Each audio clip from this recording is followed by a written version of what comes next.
Okay, we're live. Hey everyone, Lush Luke here with Mods and Red from Kontrolled Khaos. How are you guys doing? I'm doing fine, Luke. I'm just getting really angry. Alex3 here as one of the creators of the dead channel Kontrolled Khaos.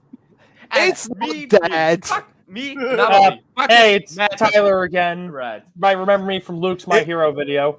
Yeah, so this is a different kind of stream because it's kind of like a bonus stream for Kontrolled Khaos, but it's on my channel, but it's going to be over there. We'll probably upload the archive to Kontrolled Khaos at some point. Yeah, probably wibbly wobbly, timey wimey for Doctor Who reference. Yeah, True that. So basically, my idea for this stream was, as opposed to like just my regular content with Polydrams going through our chapters, decide, you know what, screw it, we're going to go through every single series, give our opinions on it, and maybe talk about the latest chapters as well. And that includes the way we should do this smartly is let's start with the ones that Red knows about, because eventually Red's going to have to drop off after like maybe an hour or so. So let's start with those ones. That is fine. And this will include the Dead series, so like Ayashimon and Protect Me Shugamaru. They'll be referenced as well. But yeah. So should we start with the Red hasn't read Berserk drama? Yeah, yes. What the actual fuck? Yeah, so okay, let me explain. I'll explain, alright? So I do not like that medieval horse riding suit and armor aesthetic. I've never liked that aesthetic. Stories in that time frame bore the shit out of me. I understand that Berserk goes places and goes beyond that, and all I can tell you is I read the first chapter and it bored the shit out of me. I need to give it more time. This was years ago that I did that. At some point I will get back into it. Yeah, and at some point, that's kind of the you know what I'm going to bring up here, Red. That's kind of the thing with Mission Yosakoa family. That's kind of the thing with a lot of stuff. Like, I remember I was going through a thing where I was trying to get Red to read Toriko, I think, because King of Lightning read it. But it is kind of one of those things that I've left in the past of 16-year-old Tyler, which I never want to reanimate. Yeah, Toriko, I read a little bit of Toriko when it was first coming out. It was like, I saw the appeal. I mean, I think what I liked about Toriko was the insane over-the-top power shit. Like, I know that there's like a moment where someone like stops the rotation of the Earth, and then like all the waves fucking go around the planet and shit. Yeah, I heard about that, and I was like, what the? There's also a fruit that makes you grow boobs. Ooh. So basically, that fruit said trans rights. So basically, it's the breast no me. Fantastic. What was I gonna say? But yeah, no. So I definitely want to get into it because I know I've heard things that interest me. Like I've heard little tidbits about the eclipse and shit like that. Like that kind of wacky shit interests me for sure. So at some point, I'm sure I will read it. That's the thing. I know, Red. You love dark fantasy shit. Oh yeah. Like Making the Abyss. Yes. But you didn't. And people have told me that Berserk is like on Hunter x Hunter level of complexity. It's even. I would say it's even deeper than Hunter x Hunter. Damn. Yeah. See, and it's interesting you brought up Made in Abyss though, right? One of the reasons I like Made in Abyss is because it kind of like combines that dark, crazy, just depressing shit with like a cutesy aesthetic, right? I don't know. I couldn't tell you why. I love that cutesy aesthetic. I do not like what I'm saying. Red, I might also ask. Did you watch Madoka Magica? Yes, I love Madoka Magica. I knew it. And of course, we have comments coming through from Blazing Boy. No, stop dying. Bless you, whoever was just fucking. Thank you. Yeah. So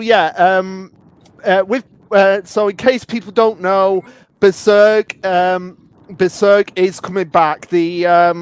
I think it's the studio that's doing it now. It's the same team that helped Mira writing it. Writing it. I briefly read the Twitter thing. It sounded like there was like a guy that the author talked to about like where the story was going to go, and that guy's going to like basically just like walk them through how to. Wait, Berserk is coming back? Yeah. Wait, are you serious? I don't know about this. Go on Twitter. Go on Twitter and scroll for like 2 seconds. Yeah, and my response to it was, I feel like it's the best direction they went with, because I hate it. but have you go and read on Twitter? No. Okay. No, can I just say my piece and then I'll let Sure. Yeah, because my opinion on the matter is that I personally would not like to see a story uncompleted. I'm pretty sure no one would disagree with that. And that is my stand. And I feel like the best way to honor his legacy is to just see his magnum opus through to the end, through to its completion. And those are my thoughts on the matter. I think just Berserk is Miura. It is himself. You can, if you look at his biography and how his life went, you can literally see his development in life in Berserk, from chapter to chapter, and taking that away kind of from him. Berserk is Miura, and writing Berserk without him as the main head is just kinda, it misses. It's Berserk without a heart. It's a human without a heart. It's a walking corpse. I disagree. Hold on, may I? Yeah. I sit in the middle between you two here. Because I agree that like it's never going to be the same without the author. But I also agree that if at some point the author sat down and said to someone like, because the vibe I got from reading that like little thing on Twitter was that I'm gonna guess that like he had a feeling he wasn't going to be able to finish the story himself, so he like told this guy like where he was going to go with the story. And like if I was an author and I thought I wasn't going to be able to finish the story, I actually would either write notes out or like lay out like how it was going to finish, and in some way or form I would want that put out there. Maybe a good middle zone would be, don't try to draw it like it's an actual series, but just like put out like the notes that like so people know at least how it would have ended. Yeah. This is how I would do it. I agree with you wholeheartedly. I would just put out his notes so everyone can see his final thoughts, not with the influence of a new writer, new people who are working on it. Yeah, well, it's kind of it's kind of a double-edged sword as well if you think about it as well, because it's like, do we? Because is that going to be as satisfying as like seeing it visually? I see what you're saying, but I at the same time, like, I think one of the areas I disagree with you, Luke, is I don't think that an ending is like super integral to my enjoyment of a story, right? Okay. And I've seen people, like that. That's just me, right? Like, I see people have this conversation all the time when it comes to Hunter x Hunter. Do you know Joy Boy, the One Piece YouTuber? Yeah. I'm aware of Joy Boy. Yeah. So when Hunter x Hunter was coming back and everyone was hyping about it, he was like, I can't even read it because like I need to know that it's going to end in order to read it. And I'm like, I'm kind of in the opinion of it. The journey is more important than the destination. You know what I mean? He's a One Piece fan and he doesn't understand that the journey is the important thing. I know. Did he actually say that? What he said was, I can't read something if I don't know for sure that it's going to end. Oh my word! As a fellow One Piece fan, this hurts me to hear. Exactly, and like I don't know, man. To me, like the point of reading a series is that enjoyment I get week to week reading it, right? So like if it ends, and like I came to peace a long time ago with like I might not see the ending of Hunter x Hunter, but every time a new chapter comes out, I get excited, and when I'm sitting down on my deathbed or whatever, I think that's how we're gonna like view our life. Like, well, how much fun did we have? You know what I mean? And that added to the pile of fun times I had. It doesn't really matter if it ends or not. It was fucking fun to read, you know? Fair enough. No, but I get your point too, for sure. I mean, like, if I'm an author, I feel like the ending is more important to the author than the reader. Because like if I'm an author, I definitely want my shit to end. Like that would bother the shit out of me if I couldn't end my story. And I know Togashi in interviews has said like he really does want to end it. I just hope it's exciting to see. I will get to this. I don't want to like get off Berserk before it's too early, but yeah, I mean, I guess that this is where I fall with the Murata stuff. Is I have a feeling that maybe he did. Miura, not Murata. Murata's the one from One Punch Man. Oh, my bad. We got Pie Jams in the chat. Hey, man. Hey. But basically, that's my take on it. Is that he may have wanted them to continue, but at the same time, it's also, let's be honest, this is a money-fueled decision, right? They know they're going to make money off of this, the people that own the rights to this story, so, yeah. Yeah. It's a tough one. But it'll be interesting to see if it's good or not, right? Because like if they can capture like the essence of the story, like because if this guy that's like heading it up, like I assume he's one of his best friends, right? Like maybe If this guy who's now the chief guy behind Berserk isn't an idol fan, he's a fake fan. I'm calling it. I don't know. I'd have to go back and look at the tweet, but I'm assuming the guy, because it was just some guy. I skimmed it because I don't really know much about Berserk, but like it was a guy who said that he talked to the author, and the author like gave him the rundown of like where he was going to go with the story. So the vibe I got was like he like entrusted him with that information. So I'm assuming it's a good friend of his. Okay. Also, I've just got to say right now, hello, Tanya. In case, just to context for you guys, Tanya is another Twitch streamer, YouTuber who's a One Piece fan. So we got another One Piece fan in here, and also she's an actor who was on a show that I used to watch when I was younger. Well, that's cool. Yeah, we'll be talking about One Piece soon here for sure. Yeah, so Tanya, you came at a great time because we'll be talking about One Piece pretty much after Berserk. But yeah, final thoughts about the Berserk stuff from the Berserk fans in here? Yeah, I just skimmed the thing again quickly, and we barely have even notes left. We really don't have even notes for the next chapters. So Yeah, it's literally from scratch. Yeah, so we'll just have to wait and see on that. Yeah, I think it'll depend on if it's like shitty immediately, then like I guess we'll know that it's just a cash grab. But I guess it's tough. Yeah, but anyway, I think that's pretty. Did you have any other thoughts, Ann Arbor? I'm sad that he died, but I don't know what to feel about the news, and I think this is a good point to go to the next topic. Yeah. So the next topic will be, if I can actually find it. There it is. Yeah. To talk about One Piece because big news dropped today. One Piece is morgen. Yeah, fake news, Morgans. big news. I swear to God, this bird is one of my favorite characters in the whole manga. you know he's showing up soon too. Yeah. So in case people don't know, One Piece is going on break after the next 2 chapters for a month. Correct. Big news because he hasn't gone on a 4-week break since the time skip. Yeah, and that was over 10. That was almost 10 years. Yeah, That was when I got into One Piece. I remember that was when I was in my first year of university. It's that long ago. That I was 12 years old when the time skip happened. Jesus Christ! I'm now in university. Yeah, no, but you want to know what's crazy? Like I said on the Discord, is that this whole storyline from Punk Hazard with Momonosuke that's been going on for 10 years. Yeah. And this is going to be an interesting thing to talk about because I think I have some controversial takes, right? We don't care about Momonosuke. Fuck Momonosuke, straight up.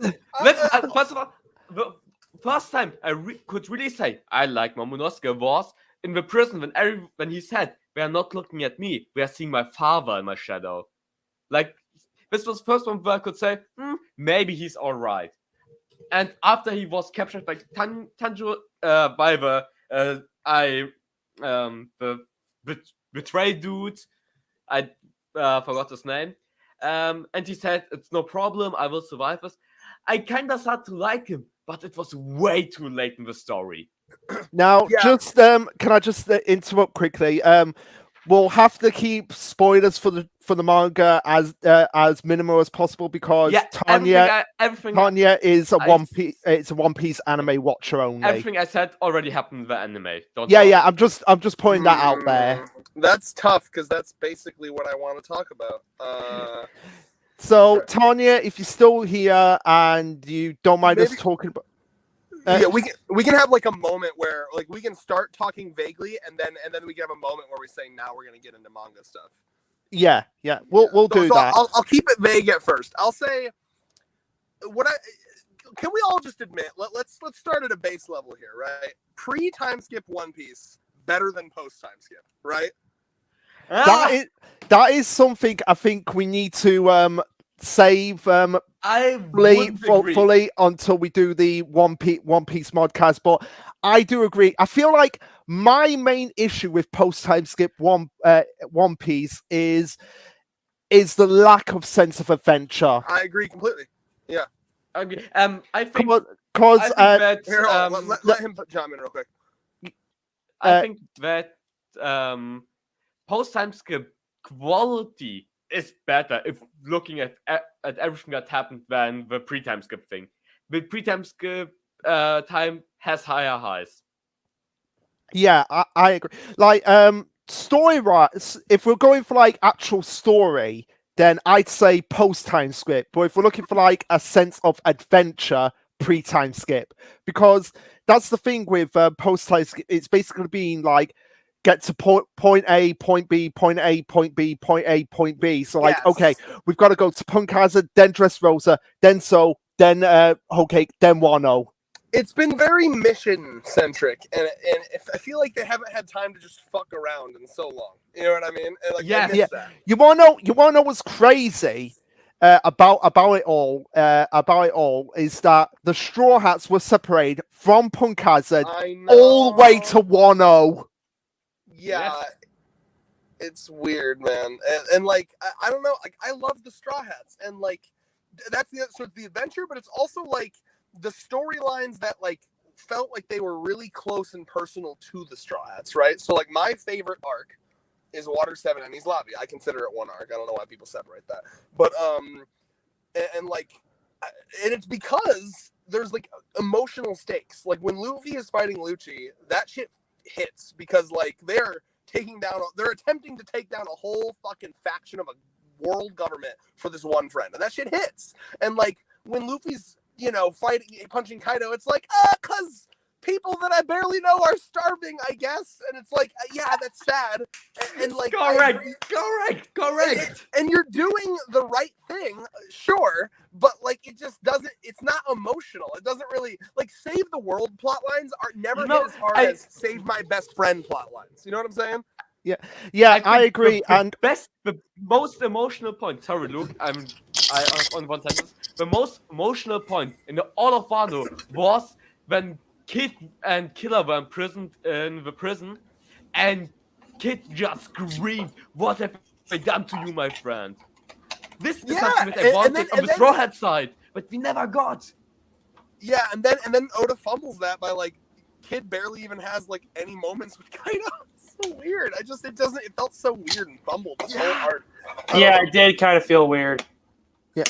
Like there were good moments sprinkled around, but like I'll be honest, I love Oda. I feel like he's getting close to the end of his rope, and I never thought I'd say this. Back in Whole Cake, I would have never said this, but I'm gonna say it now. I'm glad that One Piece is approaching its end because I feel like he's losing it a bit as an author, and I love him to death. I do, but like One Piece used to feel tight as fuck. Like it used to feel flawless to me, and it doesn't anymore. And it's still great. Like I mean, it went down from like a 10 out of 10 to like a at worst 7 out of 10. But like still, so it's still great, but it's just doesn't have that One Piece perfection that it used to feel like it had. Yeah, and my question for you guys now is basically what do you think the final saga is going to be called? Because we've had like the Four Emperors saga, we've had the Pirate Alliance saga. Well, what do you think? Here's my thing: we're in the Four Emperors saga, but we've only seen 2 of the emperors. Like, well, no, we've seen all 4. We've seen all 4. No, I think he's right though. It might just still be the Four Emperors, because like I don't know, it's tough because the way Oda names his arcs have been really wacky. As you can tell, if you've ever seen the English release volumes, I don't know what they look like in your country, Luke, but our English release volumes, they're labeled with like the arcs, right? It's like Water 7, Enies Lobby, and like with New World, they all just say New World. Yeah, it's the same. It's the same thing over here. It's like they were like, we have no fucking idea what that. Yeah. My personal theory for what the final saga will be. Go ahead. Anarbo, you were going to say something. call it Visayas the One Piece because what is missing? We need only one road formula. When we have the One Piece, then we have the Final War. There's nothing left. So Yeah, I mean, it could be called the Throne Wars because didn't Doflamingo call it the Throne Wars? Yeah, the throne of the Pirate King or the throne of the world. That my theory of what it's going to be called is the War for One Piece saga. Yeah, that'd be cool. Yeah, because that's how I always thought. I thought it was going to be. This is how I always pitched it. It'll be Elbaf, then Laugh Tale, and then the War for One Piece. And then the fucking moon. They better go to the moon. Moon. No, that is all all. The moon, guys. That is Guys, all. don't talk about the moon. That is all specific for Senku. Senku is the only shonen protagonist that gets the right to go to the moon. Oh, you're gonna be salty when Luffy goes to the moon, bro. Oh, I am. Did I bring up Toriko? As a Fate fan, I have the rule: we don't talk about the moon. So stop talking about hold the on, moon. wait a minute. Naruto went to the moon too in that movie. Nope, that doesn't count. That doesn't count. I don't hear you guys. I've never seen Naruto, so it doesn't count. Naruto the last. I'm pretty sure he like Rasengan's the moon in half. Yes, but did he fight something that could petrify the Earth on the moon? No. He fought Kaguya, which is I think she was from the moon. I don't remember. Nah, he fought someone from the same race as Kaguya, I think, or someone who reached her power level, but not Kaguya herself. Oh yeah. Watch Luffy punch the moon Donkey Kong style. Yeah. Well, we know that the moon is like way easier to access. It's in the same atmosphere, so you can breathe just on it. float up there in a goddamn hot air balloon. But yeah, so But which moon? The One Piece world has 3 moons, so which one are we going to? Yeah. Hopefully the same one NL went to. Oh, I hope so. And one thing I wanted to mention, because I thought about this when Red, you were saying about how you think Oda is just kind of falling off. Just a little bit, but yeah. Well, I'm not gonna argue that. I guess I would say is I think it's like over time you start to lose like a bit of the rose tint that you have on a series. That's possible, like, yeah. Because like I actually experienced this with My Hero Academia. Like if you asked me when I was like 14, 15, 16, I was all over My Hero. I was riding Kohei Horikoshi like a horse when it came to that. Like everyone does Jujutsu Kaisen Dick nowadays. riding. Yeah, and over time, like I think it was around the war where I started to lose the rose tint. Same. See, no, me too though, which makes me think that it isn't just nostalgia, or in the rose tint, but actually just that it got worse. Because that was also where I was like, yeah, and I was kind of the same thing, same vibe as well. And I'm sorry, I cut him off. We should let him finish his point. Yeah. Go ahead. Oh, I was finished. Oh, okay. Oh, okay. May I say one more thing? Let me respond to that then real quick. So I feel you, and I definitely think there's some level of truth to that. But at the same time, I noticed that there are some series that I never lose that rose tint for.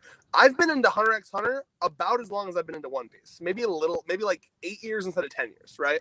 And the rose tint, I think I've rewatched it 5 or 6 times now. The most recent time being when I showed my current girlfriend Allie, and I felt the exact same way. I only love it more every time I watch it, right? So I feel like there is a level of quality that you can hit where the rose tint won't disappear, and it turns into more just like an objective analysis of like, this is fucking awesome, right? And like, to me, it feels like I just feel this kind of feeling began a bit when Wano was starting. I felt like the pacing was really like somehow, I don't know how he fucking does it, but the pacing is somehow fast and terribly slow at the same time. I don't know how he does it. You know what I'm saying? Everything feels so rushed, and yet he doesn't get all the shit I want done. I don't know how he does that. It's like the chapters by themselves, they move pretty fast. Like I remember I read from like the middle of like Water 7 all the way to like I think it was like 1000 in the 1020s in like at the very most 2 months time. Like the chapters move fast, but when you put all the chapters into a giant story, that's where the slowness comes in. Yeah, well, like one of the things that I hate that he does, and it feels like he's done this kind of since like Punk Hazard on. It's this thing where he separate, and I understand he has to because the groups are like the Straw Hats are so big now. But like it feels like every chapter you can't just like sit in one location and enjoy like a single thing happening. He's got to cut between 37 different fucking areas. You know what I mean? Like you will have a single page that's 3 different fucking areas with 3 different things happening, and like it's just I don't know, man. It just takes me out of it. You're lucky if you get a single chapter that's dedicated to a single fight happening without them cutting somewhere else. You know what I mean? Yeah. Like, hold on real quick. It didn't used to always be like that. I went back and read through some Water 7 and stuff, and like the panels used to be bigger, the art used to be clearer and not like blurry. And like again, I'm not trying to be rude. The man's been drawn for 25 years. I get it. I totally get it. Which is kind of why I'm at the point where I'm not mad at him. I'm just kind of glad that he's wrapping it up because I think he's tired. I really do. But like, yeah, it's just I just feel ever since the beginning of Wano and honestly ever since Punk Hazard-ish, it's been obvious to me that he's desperately trying to finish. Like he's balancing like I want to do everything that I want to do while trying to finish at a reasonable time. And I think he's got so many ideas and such a big world that he's kind of trapped between a rock and a hard place, you know? Yeah, I would agree with you. I would even go to say that if you would ask Oda Water 7 times, he would have never implemented something as the roll porno gloves. Yeah. Roll pornos themselves are just, I want to finish it. Here, we already have 3 from before. That's crazy. Yeah. Oh, I forgot what I was gonna say now. Okay, well, real quick then. So I'll keep going then. So and then like, okay, can we get into like current manga stuff? Here's your warning. Here's your 10-second countdown. All right, 10, 9, 8, 7, 6, 5, 4, 3, 2, 1. Okay. So spoilers. Spoilers for the manga. So the way Kaido was defeated. Okay.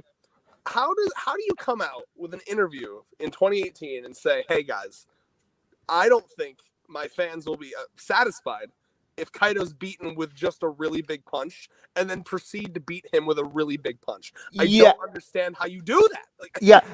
Can I just say, this is my controversial opinion about One Piece. If I was going to have a controversial opinion, I feel that Luffy should not have gone Gear 5th the way he got it. Yeah, I'll be honest. The random ass pull, like he's got the Nika fruit. Like I still don't know how to feel about that. Like, yeah, that is my main problem, and it's perfectly cemented on, because if you go back and look at the Twitter threads, that people were freaking out about that, calling this one of the greatest things ever, and I'm just there thinking like, wait a minute. This happened in Bleach. Any other manga they would have, for sure. Any other manga, like particularly in Bleach when it happened, people were calling it like, "Oh, this is rubbish. This is like a ass pull at everything." Like with Hitsugaya, Hitsugaya's True Bonkai. Hitsugaya's True Bonkai. I actually now hold on a second. Are you ready for a very controversial statement? I would argue that Hitsugaya's True Bonkai was better foreshadowed than the Nika fruit. Yes, exactly. And the reason why I say people were freaking out is because if you go and watch King of Lightning's video when that came out, he was calling it an ass pull, and I guarantee you, King of Lightning probably said something like that. Luffy having the Gear 5th awakened and being joyed by it, this is the greatest thing ever. You know, so like what, and like the reason I've been watching Morge, like Mr. Morge a lot, is because he you can tell a lot of other YouTubers that or One Piece YouTubers, they kind of have to they have to be careful with how much they criticize One Piece, because at the end of the day, that is their paycheck, right? The really big One Piece YouTubers, they make money off of that, and if they start like hating on the series, they will lose viewers, because a lot of people don't watch reviews to be challenged; they watch reviews to hear themselves talking back at them. You know what I mean? Which is stupid. It is absolutely stupid. It's human nature. I mean, Morge even said on his recent live stream that like a lot of YouTubers in private have talked to him and said that like, yeah, they were kind of disappointed with it too, but like they're being fucking, but he like kept it anonymous. Like, yeah. And the reason why I feel that it doesn't work is because it's basically Oda saying, I genuinely, honest to God, feel this way. It's basically the Yuha situation. Oda had no feasible way of Luffy defeating Kaido, so he was I like, don't. I'm Yeah, just I going would to give him disagree. the power of a god. That is literally what the Yeah, Nico fruit is. Yeah, I would disagree. Yeah, I Ruffy, feel like Oda's more clever than that, which is why it seems so strange to me. Go ahead, what you're gonna say though? yeah, I think Ruffy already had a pretty good chance with the Advanced Conquerors, with the help of Yeah. everyone else. Kaido Yeah. was already extremely hurt with through the fight with the Supernovas, through Yamato, and the sixth fight with Ruffy. Okay, I feel okay. Okay, fair enough. It's just me being a little bit salty. To me, I don't know. Yourself. To me, they were. I was at the point where I was ready to defeat or to like believe Kaido. Here's the thing. Here's a much better example of how he could have done it. And this is why it's so fucking frustrating to me, because he had it right in front of him. Okay, I like Gear 5th. Gear 5th is cool. You know what I mean? Like, I feel like there's a way you could have spun it to have him still have that like rubber hosey cartoony shit without having like him have a weird like mythical Zoan. That's just so random to me. So like with Gear 5th, when he fucking grabbed here, I'll tell you exactly how I should have done it. Okay, it shouldn't have been the Nika thing. He should have just still had the Gomu Gomu no Mi, but he should have awakened it. And what do we know about awakenings? It allows you to affect things around you. That's always been. Katakuri can now turn the floors and walls into mochi, right? So you remember that move where he grabbed a fucking bolt of lightning, turned it into rubber, and then threw it at Kaido? And then Kaido just dodged, and it was the most anticlimactic thing in the fucking world. Why not have him finish him like that?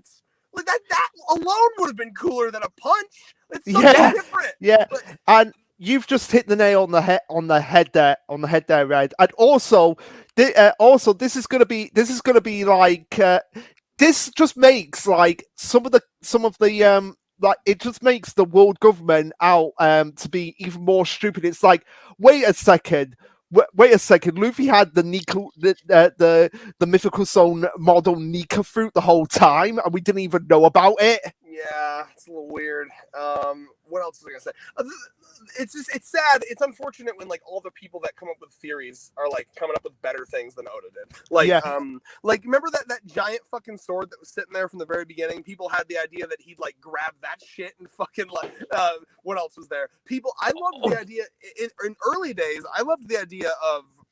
You know how Moria is like technically with Blackbeard now? Like, we don't know if he killed Moria or if he's like subjugated him and made him work for him. But like, what if Moria came in under the guise of like, yeah, I have a grudge with fucking Kaido, so here we'll work together with you temporarily, Straw Hat. Here, have like 1,000 fucking shadows, and then he defeats him like that. And then it's like, haha, we were just using you to get Kaido out of the way. I'm actually with Blackbeard, and now we're seeing. There's so many things you could have done to make it interesting.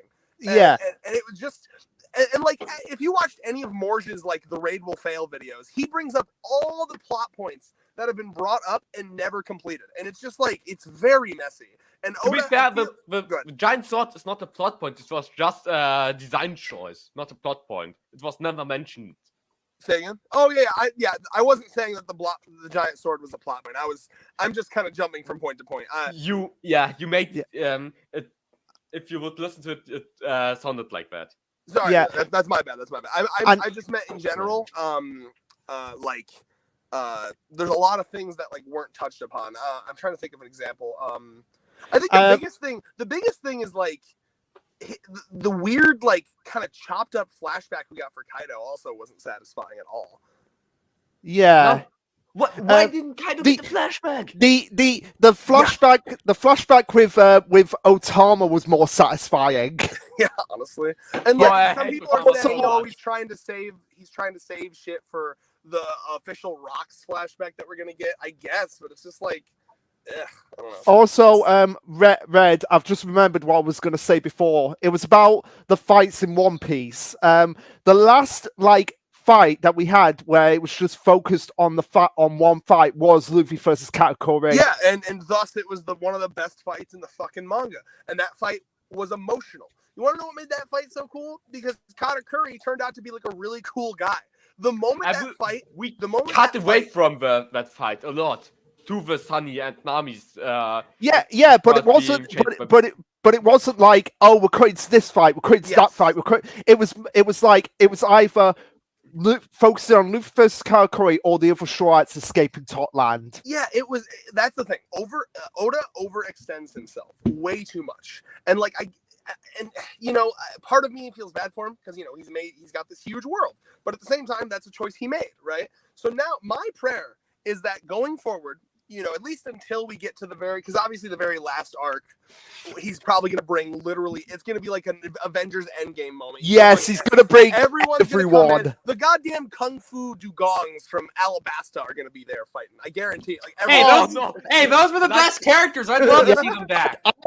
I am waiting. I know people disagree on me of this, but I am waiting for Luffy, Sabo, and Garp versus Akainu. I'd be down with that.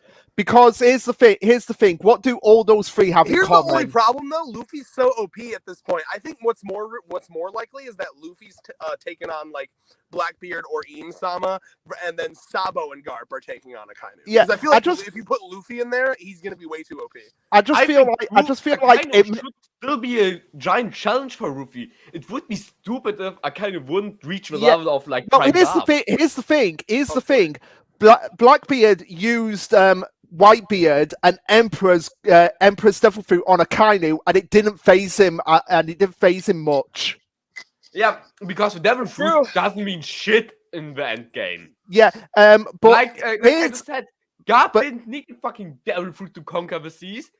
Roger didn't need one. Yeah, but here's why I think that's going to happen is because they are all connected to Ace, and literally Garp said to Sengoku, if Sengoku hadn't have stopped him, he would have killed Akainu. He certainly would have tried to, yeah. Yeah. So I feel like what's going to happen is that once the big reveal of what the world government is, and Akainu is probably still going to be like, I don't care. They're still just pirates are evil. That's when Garp's going to be like, okay, you're far gone. We are fighting. Yeah, I can see that. But either way, I guess my hope going forward is I feel like now that this big 10-year spanning plot line that started with Punk Hazard is over, my hope is that this next arc that's assumedly going to be Elbaf, I'm hoping that it's going to be a more self-contained, chill, Zoe-like arc. Because everyone agrees Zoe was fucking cool, right? Like, It was all right. Yeah, well, Zoe was the greatest arc post-time skip. Yeah, I mean, like, a lot of people like Zoe, and it's because it like took its time and it was relaxed and there wasn't like 30 million things happening, right?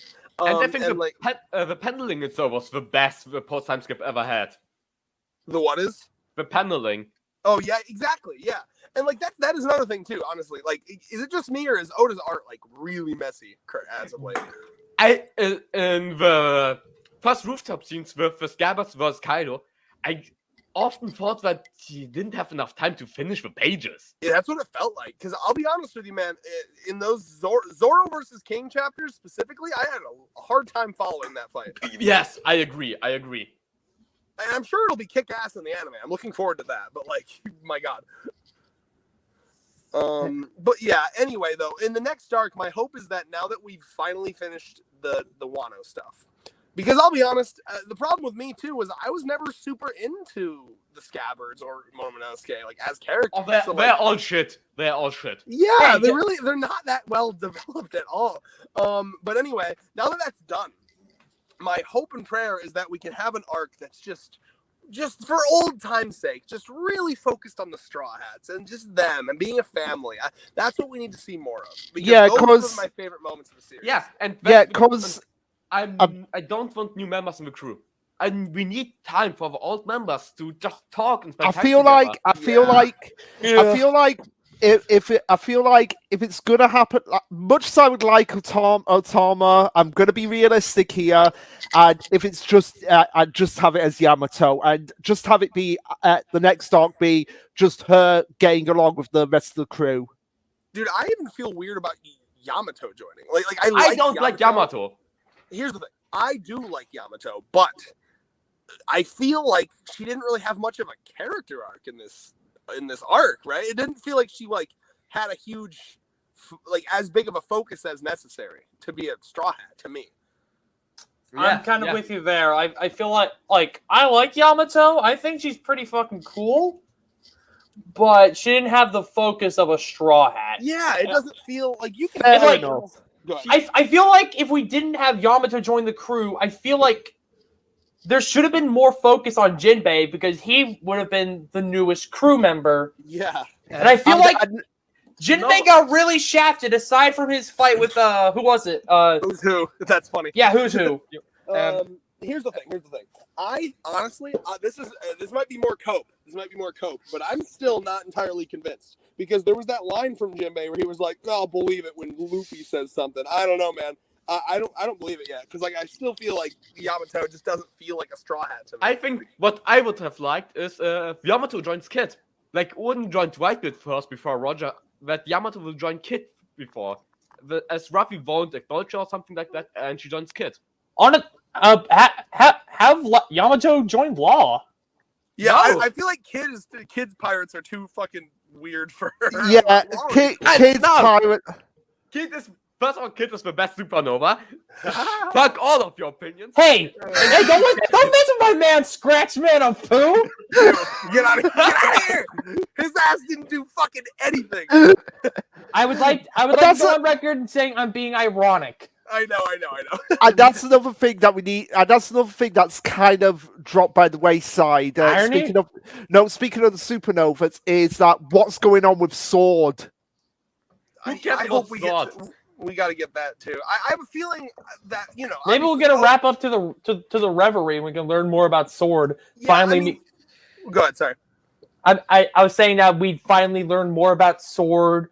Learn who's all in cahoots aside from just Drake and Kobe and. It's gonna be Garp. Garp has to be involved. It has to be Garp and Sengoku probably formed Sword during the time skip. I would probably disagree. I think both of them just really went away. They really stopped doing anything because they're old and just don't want to have anything to do with anything. Yeah, those fuckers are old. I think it's Kuzan. Kuzan created them. No. I thought Kuzan was in cahoots with Blackbeard. Well, but that's the cover story. He might be, he might not be. That shit's sus. The Blackbeard guys don't trust Kuzan. Jesus Burgess said, "I don't trust that bastard." Yeah, why the fuck would he? That makes no sense. I don't believe that for a second. I feel like he's a double agent in there. Yeah, I agree. Yeah, Kuzan is. I think we can all universally agree on that. What was I gonna say though? But yeah, I don't know, man. Like that's just what I want the most of, and like my hope is that as we get towards the final, because I do believe that Oda can recapture his former glory in these final couple arcs. Because you have to think about it. I say couple arcs, that final arc, I guess. In this final arc, this has got to be the shit that he's been thinking about writing, planning on writing for decades, right? Like this is gonna be the shit that he has planned out and been thinking about forever, right? So like I have a feeling that this stuff's gonna be peak. I really do. And I feel like it's gonna be very character centric. We're gonna see them complete their dreams, and like for God's sake, can we have a little bit of drama? Because like that's the last thing I got to say about Wano. It didn't feel that dramatic to me. No, I mean, real quick. Okay, this is the big thing for me. Do you guys remember that chapter? There was a chapter where I don't remember what chapter it was, but you remember Hyogoro. He looks to the sky and says, "Wow, shit's going so easily. I can't even imagine losing." Do you remember that? Yeah, I really don't. Okay, I promise you, that was a line that he said. He didn't say shit, but he says, "I can't imagine us losing. Things are going so well right now." And like a normal human being, read that as, oh, that's obviously like a poorly planted red flag, like dun dun dun, right? Like I can't believe that they had him say, "Wow, it's going so well. I can't imagine losing." And then there was never a moment where they almost lost. That is insanity to me. That's like Chekhov's gun number 1. I can't believe it. I hate how I never once thought in the whole raid that something will go wrong, but it should have. The closest I felt to excitement in this arc, in this Onigashima part, was when that CP0 fucking guy came up and fucked with the fight. That was awesome. I loved that, but it was solved way too quickly.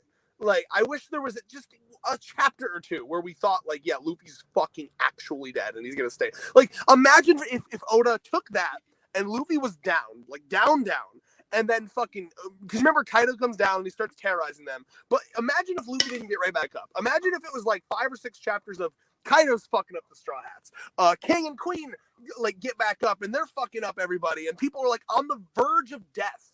Maybe a couple people actually die, and then Luffy gets up. Like, it's just little things like that increase the drama.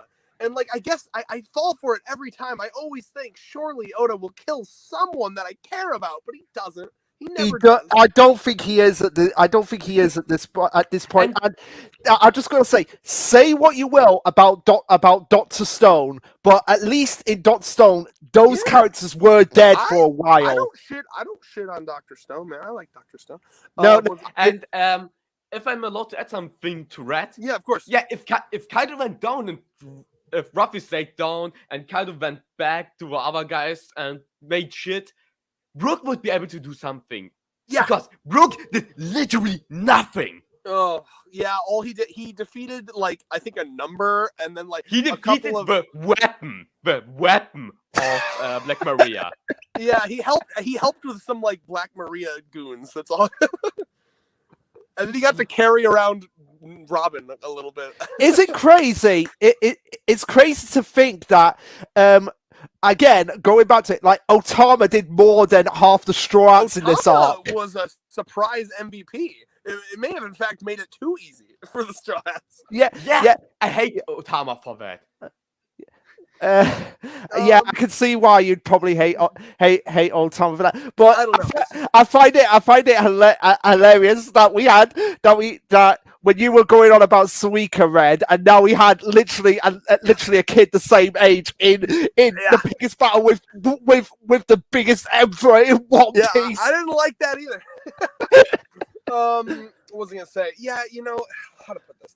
I guess it's just like the drama. It really is, like, because with Katakuri, with that fight, obviously in your head, like, of course Luffy's gonna be fine because Luffy's the main character. But there were moments in the Katakuri fight where I'm like, God damn! Like, you remember when he got fucking stabbed in the stomach? And yeah. I'm like, oh my god! And like that one injury alone just like looked worse on like a visceral level than anything he got with Kaido. Yeah. And also, as well, I've just got to say, quickly, the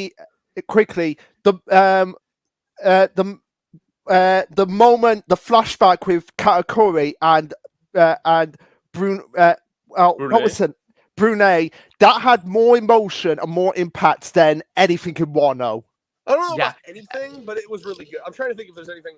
Let me think. And I mean, you might be right actually. Like, emotionally speaking, just emotion, like, in general. And to add something to kind of defend Kaido to the argument that Red made, Kaido does bludgeoning damage, which Ruffy is resistant to be fair. Yeah. To talk in D&D terms. Yeah, for sure. But I don't know. It's just like, I don't know. I feel like I've worded everything. Like, I've said everything I can, but I'm still disappointed, and I want to say more. Yeah. I feel like at this point we should really just. I'll summarize. I guess at the end of the day, Oda, I don't know why it just feels like one of the reasons I was coping so hard with this raid fail thing is because it literally felt like he was trying to do everything he could to make it as least dramatic as possible. Oh, I got another thing I can say. Why the fuck did they choose to not let the fucking capital city of Wano see Onigashima floating? Like, is it not weird, guys, that, like, Momo catching this island is supposed to be this big moment for him, and it was like 3 little baby panels of like, all right, we did it. You know what I mean? And the fact that they literally never noticed anything, and they literally had to walk over there and be like, all right, we got to explain to you this. You guys literally didn't even know this fight was happening. We'll just explain it real quick. Like, I can think of so many ways to do that in a way that would, like, increase the drama. Like, imagine it's, like, almost falling on the capital, fucking, like, Gara versus Deidara, beginning of Shippuden style. And he has to, like, catch it that way. I don't know, man. There's just so many ways that could have done that better. I just... Yeah. Also, higher Hayes. You know what? I got one other thing to say here. I'm sorry. Did you want to finish? It never stops. Never stops. No. Okay. Yeah, go ahead. Real quick, so who here has read the spoilers for 152? I did.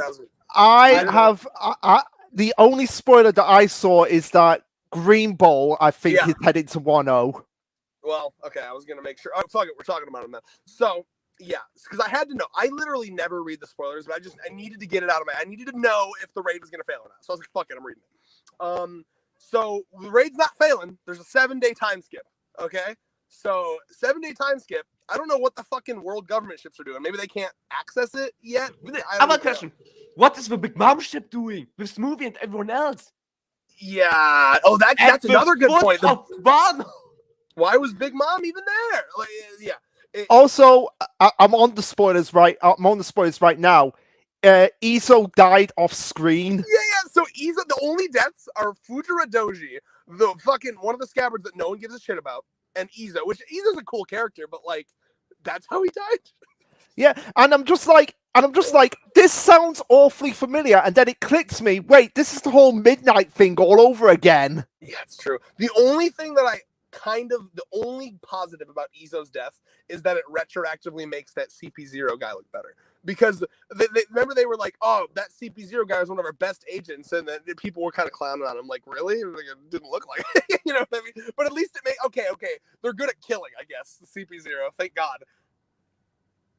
The CP0 was the biggest, one of the two biggest disappointments this whole I arc. know! Sorry, I'm gone again. That's It's another fine. great point, because I thought they were gonna do some fucking like Kuma after Thriller Bark shit.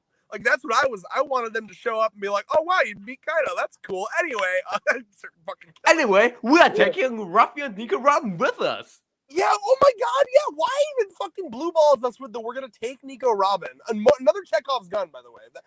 I'm now realizing that Oda's terrible with Chekhov's guns. You guys know what that means, right?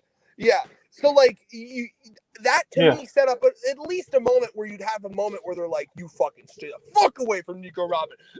But no, they just sucked. They just sucked at their job so bad. The CP0 should just be called the CP disappointment because there was nothing more.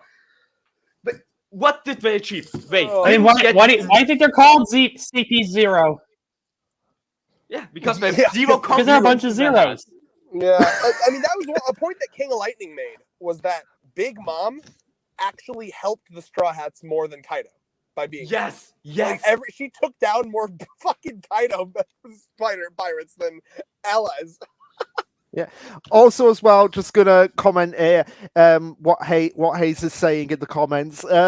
Just to give you clarification, we're going to be doing as well a big One Piece modcast at some point in the future. So look out for that, Hayes. To that, I would say we should maybe stop talking about One Piece and Guns. Yeah. Because we are already talking about. This is like a therapy session. Thank you for letting me get this out. It's fine. It's fine. No, Brad, we will have a specific podcast episode just about One Piece where we can rant way more than this. We can rant to the cows come on with that. Either way, I am looking forward to seeing Green Bull because, like, I'll be honest, I was super meh about Wano and like the Wano citizens and that whole thing, but I am very excited about a new admiral. So that's something. I'll just fucking pray that the next arc's good. Anyway, last thing, I gotta leave here soon, guys. So can we quickly talk about Hunter x Hunter and then I'll let you guys. Yeah, right. that is fine. So let me get up onto Hunter quickly. Yeah, and a sentence to end with all of One Piece. Wano was a big disappointment. We are hoping the next arc gets better, and we still believe in Oda. Yeah. I mean, Oda has built up enough goodwill for me that I'm not just gonna like be like, oh, you had one bad arc, fuck you. Like, there's no, Oda's done so much good shit. I'm not gonna drop it or anything. That'd be ridiculous. Okay. Yeah. So no, don't worry, Hayes. We are always here for you. Yeah. So Hunter x Hunter. I'll just quickly say this, and then I gotta go do some stuff. I'm very excited to see him back. I like what he's doing because as someone who's I enjoy editing and making AMVs and stuff, but it is hard to get up that like motivation to do it, especially if you like have issues where you don't believe in yourself or you think like, oh, it's not going to be good. I don't know if you guys have like ever done like a hobby. Like, I don't know if any of you draw or like do any like make music, but if you stop doing it for 3 years and then you want to come back, you're like, oh, do I even still have it? Do I still got them? Yeah. I know that. I know the feeling. It was kind of the same thing when writing your book. no, not writing the book or anything. This is when I did the reviews for the first arc of Promised Neverland, and then all the crap in my life happened, and I took like a year and a half away, and then I'm like, oh, do I still have it? And then I did like character discussions on like the demons in Goldie Pond, and then it kind of got me back into the rhythm after that. Yeah, I got this feeling after I stopped DMing for like 4 months. Yeah.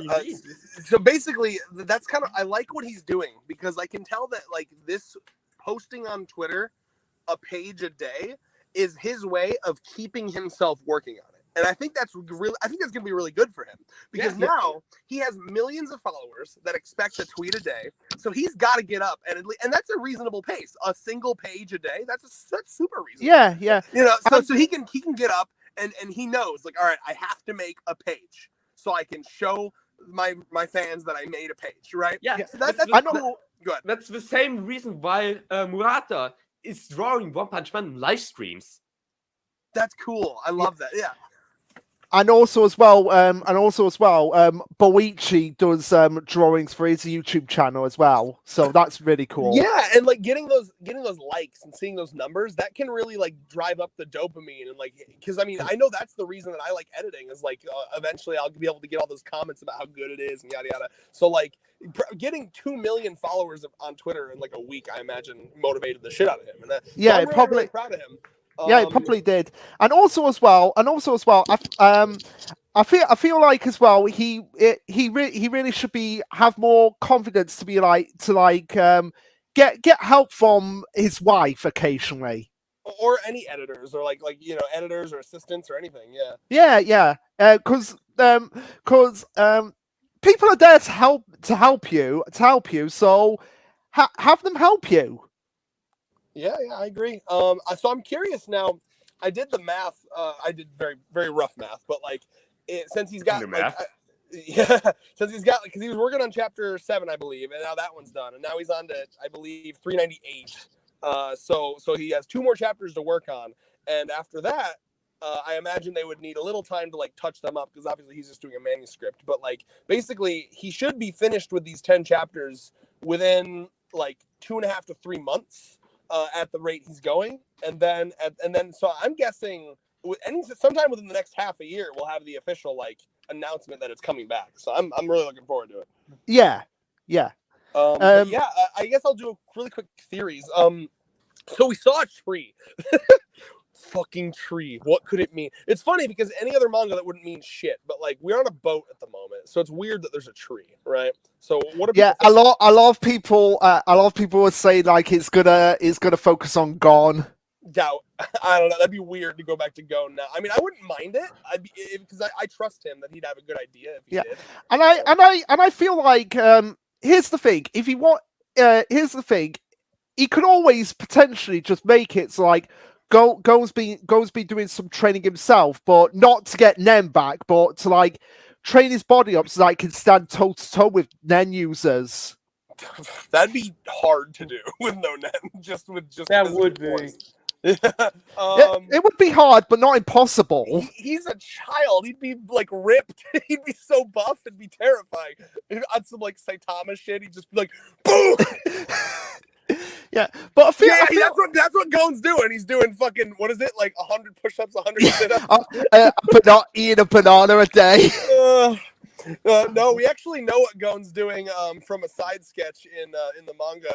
Mito is forcing him to do all of the homework that he missed out on over here. Oh yeah, yeah. So he's like that must have really sucked for Gon when he went back home. It's like, I have to do. I literally helped save the world from this invading ant force, and now I've got to do homework. Yeah. You don't got Nen anymore, boy. You're gonna have to get a fucking day job like the rest of us. Yeah. But no, I'm curious. So it could be a lot of things, right? It could be that. So remember that it's not the first place they're going to is not the Dark Continent. It's the fake Dark Continent, because they're trying to trick the country of Kaiken into thinking that they're at the Dark Continent, so that they can just drop them off and then actually go to the real Dark Continent. Overcomplicated like everything Togashi does, but that's why I love him. So it could be that A, they've made it to the fake Dark Continent. B, he's focusing on Gon for some reason. C, we go back at least for a little bit and see Killua's travels with Alaka. I would love that. I mean, dude, as the Killua stan that I am, if we get canon Killua content in 2022, I will shit myself. But I don't know. I mean, I think as much as I would love to see Gon and Killua, I think what I want, he should really focus on finishing up this Kurapika Succession War plotline because it's been going for a while. I would kind of hate it if he abandoned it for some reason. So like, I think he should probably focus on getting that one done, in my opinion. Yeah. Okay. But I think if you want to bring in Killua and Gon, the time to do that would be when they actually get to the Dark Continent. I'm trying to figure out how you do that because again, they've kind of gone on the boat. I mean, I guess it was implied that there's going to be multiple trips. I mean, the Black Whale is going to continue to pick up like the citizens of Kaiken. So I suppose they could get on like another boat, but I mean, then they wouldn't really get there until way later. So unless Togashi wants to set up like, oh, they'll be coming, but they'll show up at some point later and they can have like a moment where it's like someone's about to die and then they pump it and save. I don't know. To be honest with you, as much as I'd love to see Gon and Killua, I just have a feeling that they're going to have nothing to do with this arc. If this feels like the Killua, Leorio, Jing, Pariston maybe arc to me. To be fair, what should Killua even do? I would rather much enjoy more focus on personal and on Jing. Me too, yeah. I feel like Killua, he's found what he wants to do, and that's travel around with Alaka. And the only time that he should be brought back into the story now, in my opinion, is if Alaka is threatened. And I think at some point, Illumi's going to do that. We know Illumi wants to control Killua to control Alaka, and I'm sure he'll do that. Illumi's on the ship. Exactly, right? So that's what I'm saying, is that I don't really think Killua's going to get involved in the story until maybe even the end, like if he even does. It's possible we never see Killua again until like a wrap up, like where are they now type situation, which would be sad. But yeah, no, I have a feeling that what Togashi is kind of focusing on right now is step one is Kurapika's like finishing his arc with the eyes, because we know that the fourth prince has the last of the Kurta eyes. So that's step one. You finish that at the same time as you're doing the Hisoka Phantom Troop whole thing. He's introduced a bunch of mafia people. He's introduced a bunch of these princes, and they're all really fascinating characters in their own right. So I mean, I have a feeling he's going to focus on that because he's introduced a fuck ton of new shit. I think he's going to focus on bringing conclusion to that. And then at some point, like I said, I wouldn't mind Gon coming back into the picture at some point, but it would have to be for good reason. And it would have to be so many chapters down the line because he's got a lot of shit going on right now that has nothing to do with Gon. Okay, that's fair. That's fair. But yeah, I'm looking forward to it.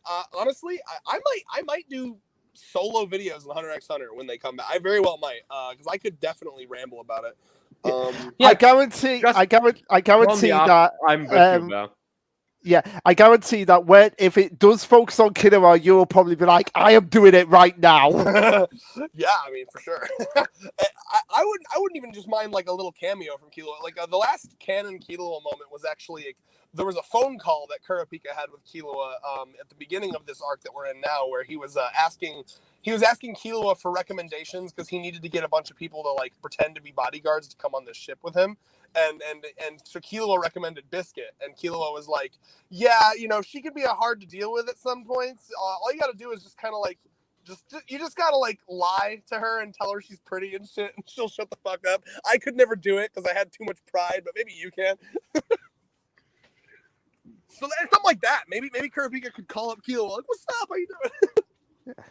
Well, what surprises me is that he didn't even call up Gon now that you mention it. Yeah, it's kind of fucked, isn't it? There was a moment where when we finally saw his. Are you caught up with the final arc or the current arc of Hunter x Hunter, Luke, or no? No. But I don't. I'm not bothered. You can carry on. Well, so I don't know if you remember, but you know his like chain powers with all the fingers. Yeah. I remember there that. was one finger that we didn't know the power of, and that was revealed. Basically, like what was cool about that power is it was a power that was focused around fighting with others in tandem, right? Like stealing and lending power to other people. So it's kind of like Corollo's power, except he doesn't steal the power for himself; he steals it to give it to others. right? Yeah. So, and what's cool is in that moment, like he flashes back to like when his trainer was like talking to him, and he's like, I know you want to do this shit alone, and you're like this lone wolf, but there might be a moment where you want to fight with a comrade. And at first he thought, and so his trainer was like, you should leave one of your fingers blank because at one point you might want to like, you know, do something with that. And like so basically that power was created because he learned to be able to fight as a team with his boys. So yeah. So I think there was a little bit of a flash of going at that point, but yeah. Other than that, no, we haven't seen him in a while. That is crazy. Yeah, no, Gon has not shown up. I mean, this entire arc, like it's, and I feel like a lot of people when they like anime onlys, when they see that Hunter x Hunter's coming back, they assume it's gonna be like my boys, Kilo and Gon. Like, nah, dude, this is this is the Kurapika show right now. All right, it is full ass Kurapika, Hisoka, Phantom Troop. Those are really the only. Oh, Yeah. Jing, and those Have you seen? I've just got to ask you, Red. Have you seen what One Spot on the Discord has been putting? no, what did he say? He's saying that he does not care for the current Hunter x Hunter stuff. I can understand why. Because I mean, the thing with Hunter x Hunter is, sorry, I put my phone down. I hope you can still hear me. Okay. Yeah, You can. The thing with the current Hunter x Hunter stuff is that, not even the current Hunter x Hunter stuff, all Hunter x Hunter stuff is that each arc is very different, right? Like Togashi, each arc almost feels like its own self-contained like anime, right? Like there's a lot of different stuff happening. So if you really liked Greed Island, you probably were kind of surprised by the tone shift of Chimera Ant. You know what I mean? And if you really like the Gon and Kilo adventures, and that's what you like Hunter x Hunter for, you're certainly not going to be a fan of the Kurapika political drama that is happening right now. Yeah. Oh, I fucking love the Kurapika political drama. I'm not fully caught up yet, but so far where I am, I think it's really interesting, and it really like leans into the mind game aspect that Hunter x Hunter is known for. Yeah. And some of the most complex and crazy Nen powers that has ever been in the series already popping up. And like I'll be the first to admit it's very complex, but like when you read it and like figuring that out for yourself, it's very satisfying. You know what I mean? Like because you feel like you're putting a puzzle together, but like it's incredibly complex, but it's super good. I will say I kind of want some. I don't know if we get more from this character. I doubt we will, and this is probably just me being a prissy little bitch. But I'm kind of wanting more from Beyond. We'll definitely get more from Beyond. Like it's just that I think Beyond is being set up for the Dark Continent arc, right? Like that's our son, right? Yeah. When we get to the Dark Continent, that's gonna be his shit. But what we're in right now is like a little transitionary arc in between, like, you know, basically this is like the little pre-arc before Dark Continent. Dark Continent's gonna be like a huge. I don't know if you remember. There was an interview that Togashi did while he was doing that chairman election arc, and he said, "Yeah, I have an idea for a smaller arc and an idea for a much bigger arc, and then that's probably going to be like the rest of the series, right? And that's most likely this little Succession War arc, which is probably being used mostly to just wrap up Kurapika's plotline, and then of course the big old fucking my brain, you know, The spiders. Yeah, you know what I mean. Eventually, it will get there, but I think that this is just like, and I'm excited because, like, I'll tell you guys my main theory here. When we see the Fourth Prince, and we see him sitting in front of his collection of the Kurta eyes, there's also a head in a glass jar. I'm like 99% sure that that's his childhood friend Perio. That would be fucked, and I would love it. Wow. Have you guys read the Kurapika flashback? It's like a side chapter, so you have to like. Yes, I have. Okay, yeah, I'm like almost positive. The head shape is almost exact. Like it's like a silhouette. It looks exactly like him. Like and there's a moment, and unlike Oda, I feel like Togashi knows how to pay off Chekhov's guns. And there's a moment where one of my favorite moments, I think about it constantly, where Kurapika is in like the back of a car with Midastrom. I don't know how to pronounce his fucking name. The cow Zodiac guy. Midastrom. Oh, Midastrom. Oh, okay, thank you. Anyway, and he's like, hey, you know, just keep in mind that like you could definitely like cause a whole ass war if you go about this wrong, because these are like the royalty of a country. And then Kurapika's like, don't worry, I'll be fine. I've done this so many times, it'll be fine. Like that's such a goddamn Chekhov's gun. Like, oh It no, won't it'll be be fine. But am I allowed to say the fourth prince? I love his Nen ability. It's like delusion from what I understand. There's a lot going on with his net ability, dude. I Like, find I it- actually need to go and reread it because I remember it being very complicated I and I thought- loved it. From what I remember, it was one, if not the most complicated Nen Yeah. ability. And Well, I remember, loved it. I love just the design of it and the world he created with it.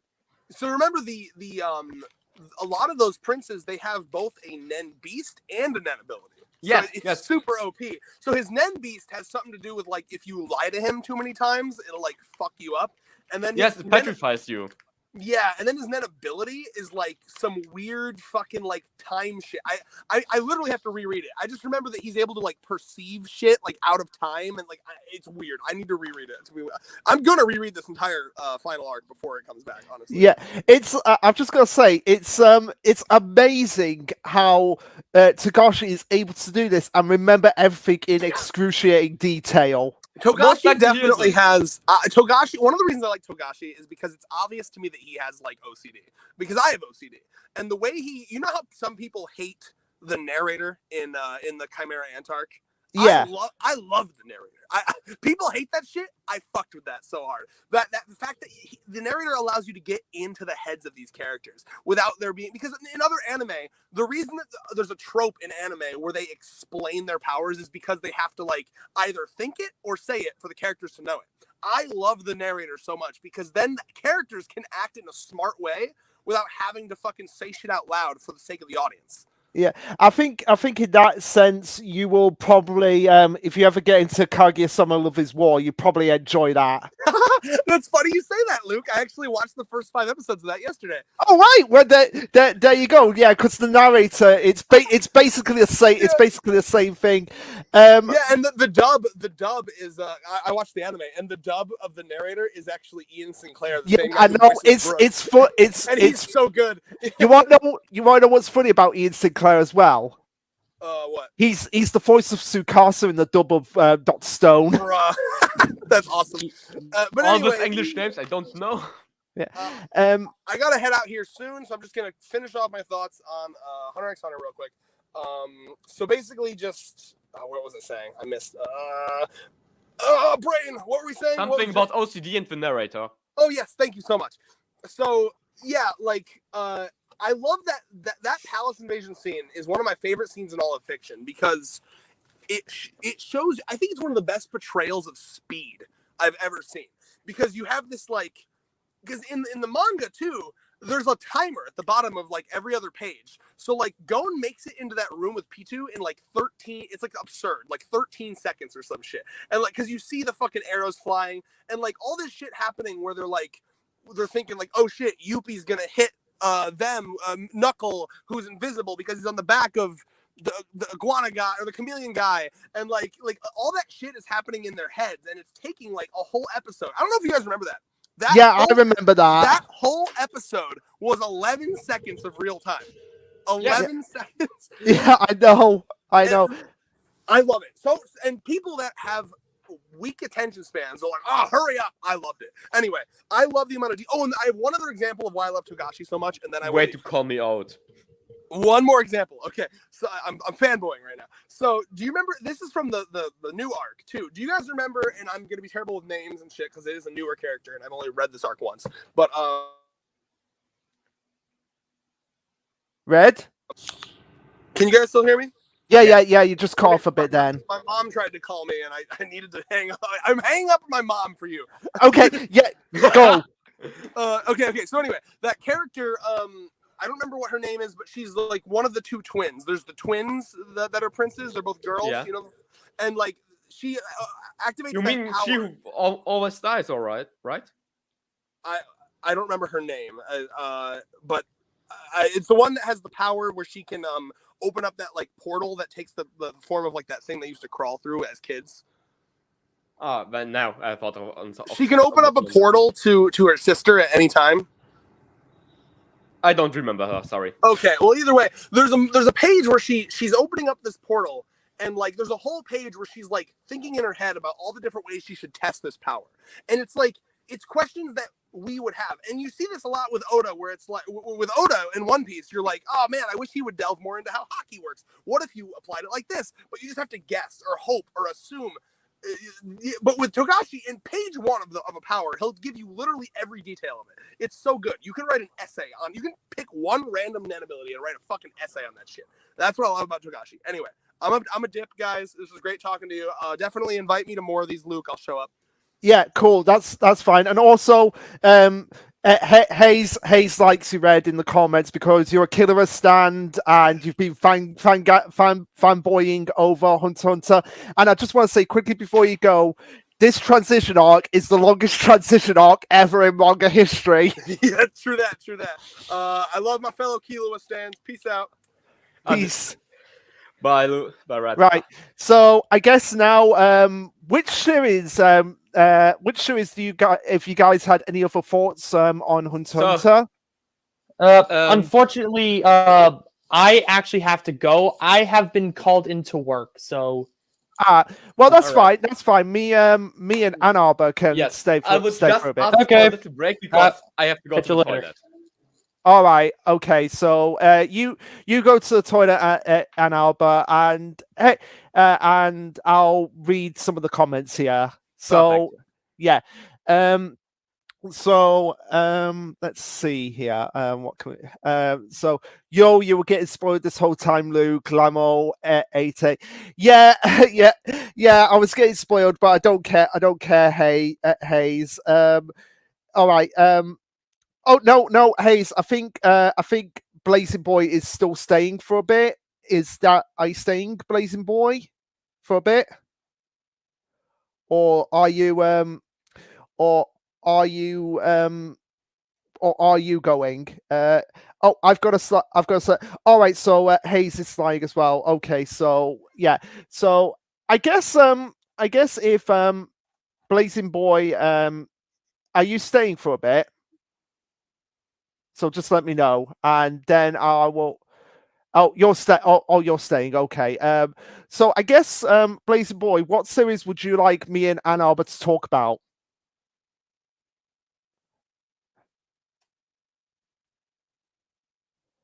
All right, you're saying I said bye Taze. Okay, so for context here, the death battle segment probably won't happen now because that was all going to be Tyler's.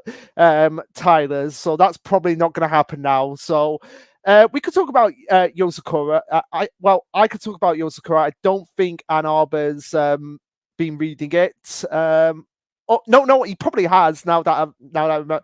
No, I don't know. Is it? But yeah, I'll talk about it. I'll just get it up. So I'm back.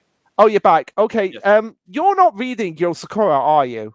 No, but you can gladly talk about it. I'm listening. All right. So I'll bring it. I'll bring it up. Yeah, I don't think we're going to go through everything now. We'll just go through whatever we want to talk about. So we'll get it. Where is it? Where is that? Where is it? There it is. Okay, so Ann Arbor read. Yeah, you really should read Mission Yosakura, man. Yeah, I know. Luke is bullying me into reading it. I am not bullying you to read. How far did you read Oshinoko? I've read the first chapter of Oshinoko. And I've read the first 3 chapters of Yosakura Family. We both are reading. Okay. Yosakura more, you read more Oshinoko. When we are quit, all right? Okay, all right. So, yeah, I'll bully Blazing Boy. All right, so the last chapter of Mission Yosakura Family. Yeah, that was pretty crazy. We have Oshinoko didn't grab me. You only read 1 chapter. Everything comes out here. Yeah. So yeah. Last chapter of Mission Yosakura Family was pretty wild because we have basically the main villain who has this plant amorphous blob type creature who's claiming to be his little brother, just engulfing everything around it, and he's being like, okay, and now I'm gonna escape from everyone now that you're distracted by this big blob. And they're like, oh, you're not getting away. But yeah, the main villain in Yozakura at the moment is just absolutely terrifying, man. You want to know how crazy he is? I've seen the panels on Twitter, so I know kind of how crazy the father is. Yeah. He literally at one point claws his way into his face and scratches it so much that he bleeds out. Yeah, I'm just over flying the newest chapter, and am I seeing this right? We are finally bringing the uncle how you always wished. Yeah. Well, that's the thing. That's the thing. We don't know. It's just said like, oh, this is my little brother, but we don't know anything about it. That's. You finally have your uncle arc. Yeah, I finally get the uncle. Alone just the design of that monsters want me to read the fucking thing. Yeah, you want to know how crazy it. You've seen Dragon Ball, haven't you? Yes, I did. Yeah, so you know the scene. I've not read or watched Dragon Ball, but I know the scene with Perfect Cell where he takes his tail and just drains the fluid out of that guy. Of which guy? He did it. No. People. He does, but he did it to one guy. So that it was there's that infamous moment where it's just like that guy is just like melting away. Yes, I know. Yeah. This plant does it to about several other people, including a child. Yeah, it was kind of about resurrecting the mother from everything. Yeah, I got spoiled on a lot of things. Is with my problem. Yeah, it's all about resurrecting the mother, but. Here's the thing. I feel like the mother, once she's resurrected, she's going to take over as the primary villain. Could be. I don't know, so I can't say. But I really think you should get into it. And a lot of people again are like questioning, like, how can you enjoy this more than Spy X Family? And because Spy X Family is fucking boring. That's the only. Thank you. I did like Spy X Family at the beginning, and I still do to an extent, but because it had a story, it had a plot which was evolving, but it lost it. And here's the thing. I'd like to generally ask any Spy X Family fan out there: when was the last time when you actually saw Lloyd, Yor, and Anya together? Right. I didn't realize this, but even on the ship, they were always separated. Whereas with Mission Sakura Family, it's literally about the family. It has the family in the name. Yeah, but so does Spy X Family. Yeah, but Spy X Family is a fake family. Yeah, and that's another thing as well. I generally think it could have been better if it wasn't a fake family. So yeah. But yeah, with Mission Yosako Family, I am generally excited about what is to come, because a lot of people are just thinking like, is this the final arc? But no, don't let it be the final arc, because we've got Black Clover, My Hero, and now One Piece entering its final stages. So we need something around for a long time. Right? Oshinoko, which is not on Jump Plus, is from a feeling. No, I'm talking about the main. I'm talking about the main magazine. If we are just talking about the main magazine, right. Marshall's also ending. Marshall's also ending. I feel like Sakamoto Days will stay around for a while, even though I'm not reading it. I don't know about you. We are talking about One Piece ending. The final saga will go on for like 5-6 years. No, here's the thing. There's a video on YouTube that talks about. The percentages of Oda, and he said that you can't take them serious. Oda's time management is that's worse the thing. Than mine. No, that's the thing. The guy goes through it, and it's like, no, Oda's been pretty consistent on the percentages. Like he actually just bring up evidence to suggest that Oda's been pretty consistent. So. Here's my theory. I feel like we've only got like about 4 more years left. I feel like we've got, like what Tekken said in his recent video, that we've only got about 200 chapters left. it's official. Me and Luke are making a bet. How long One Piece will go on? Luke's saying maximum of 4 years. I'm saying 5 to 6. I'm saying 6 years. The winner will get something I don't know. Bragging rights. Bragging rights, yeah. It's official. The bet is on. Blazing Boys bringing in a point. Make that 3. I'd say. A new competitor. All right, okay. But yeah, the thing is, I don't want Mission Sakura to go on for redonkulous years. That's not what I want. I just want it to stay around for. I would say about high Q level, IQ length max. So like how long Haikyuu was? Haikyuu went on for 440 chapters, something around that time.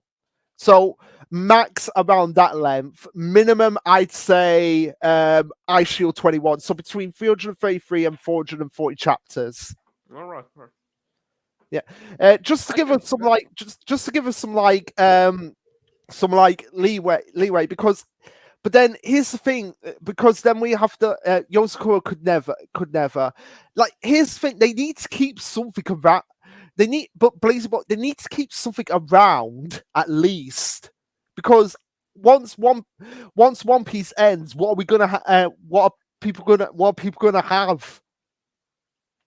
Because I guarantee My Hero is probably gonna end this year, next year, early next year. And then Black Clover, I'd say probably 2 years, and then Jujutsu Kaisen 2 years as well. Are you there, Anarba? I'm there, yeah. Yeah. All right. So that's my take. So we need something around for quite a while. Yeah, and I can see Super Smartphone going on for a while. Oh so yeah, definitely. So about 90 chapters. 90 chapters. So that's like 2 years. But then again, that's just 2 years from now. Yeah, that's Aliens area, which this week started. Maybe, but we still not enough to go on about that. But I need it gone now this year. All the heavy hitters are going away. Yeah, all the heavy hitters are going. So I guess what series do you want to like? Because I don't. Because it's kind of hard to talk about the series for long periods of time when I'm the only one who's read it. So we can talk about. I don't read a lot, and I know that you are not reading PPPPP. But you can talk about PPPP if you want. I'm not, because I'm not well enough versed in the music theories to talk about it right now, because that's a big point. But you can talk about Super Smartphone. Yeah, we can do. Akane will carry jump. Like, have you seen the tweet from people who are saying like, One Piece is ending, then there's Black Clover's ending, then there's nothing in Jump. Yeah, that was fucking stupid. I know. I know. We have Ayakashi Triangle is popular. It's not mainstream. It's not like the Heavy, but it's still popular. Ayakashi's not in the main magazine anymore. Yeah, I know, it's vexing to Jump Plus. Yuzakura's kind of popular, but it's getting up there. It's slowly getting up there. Yeah. Witch Watch is very popular. Yeah, deserved.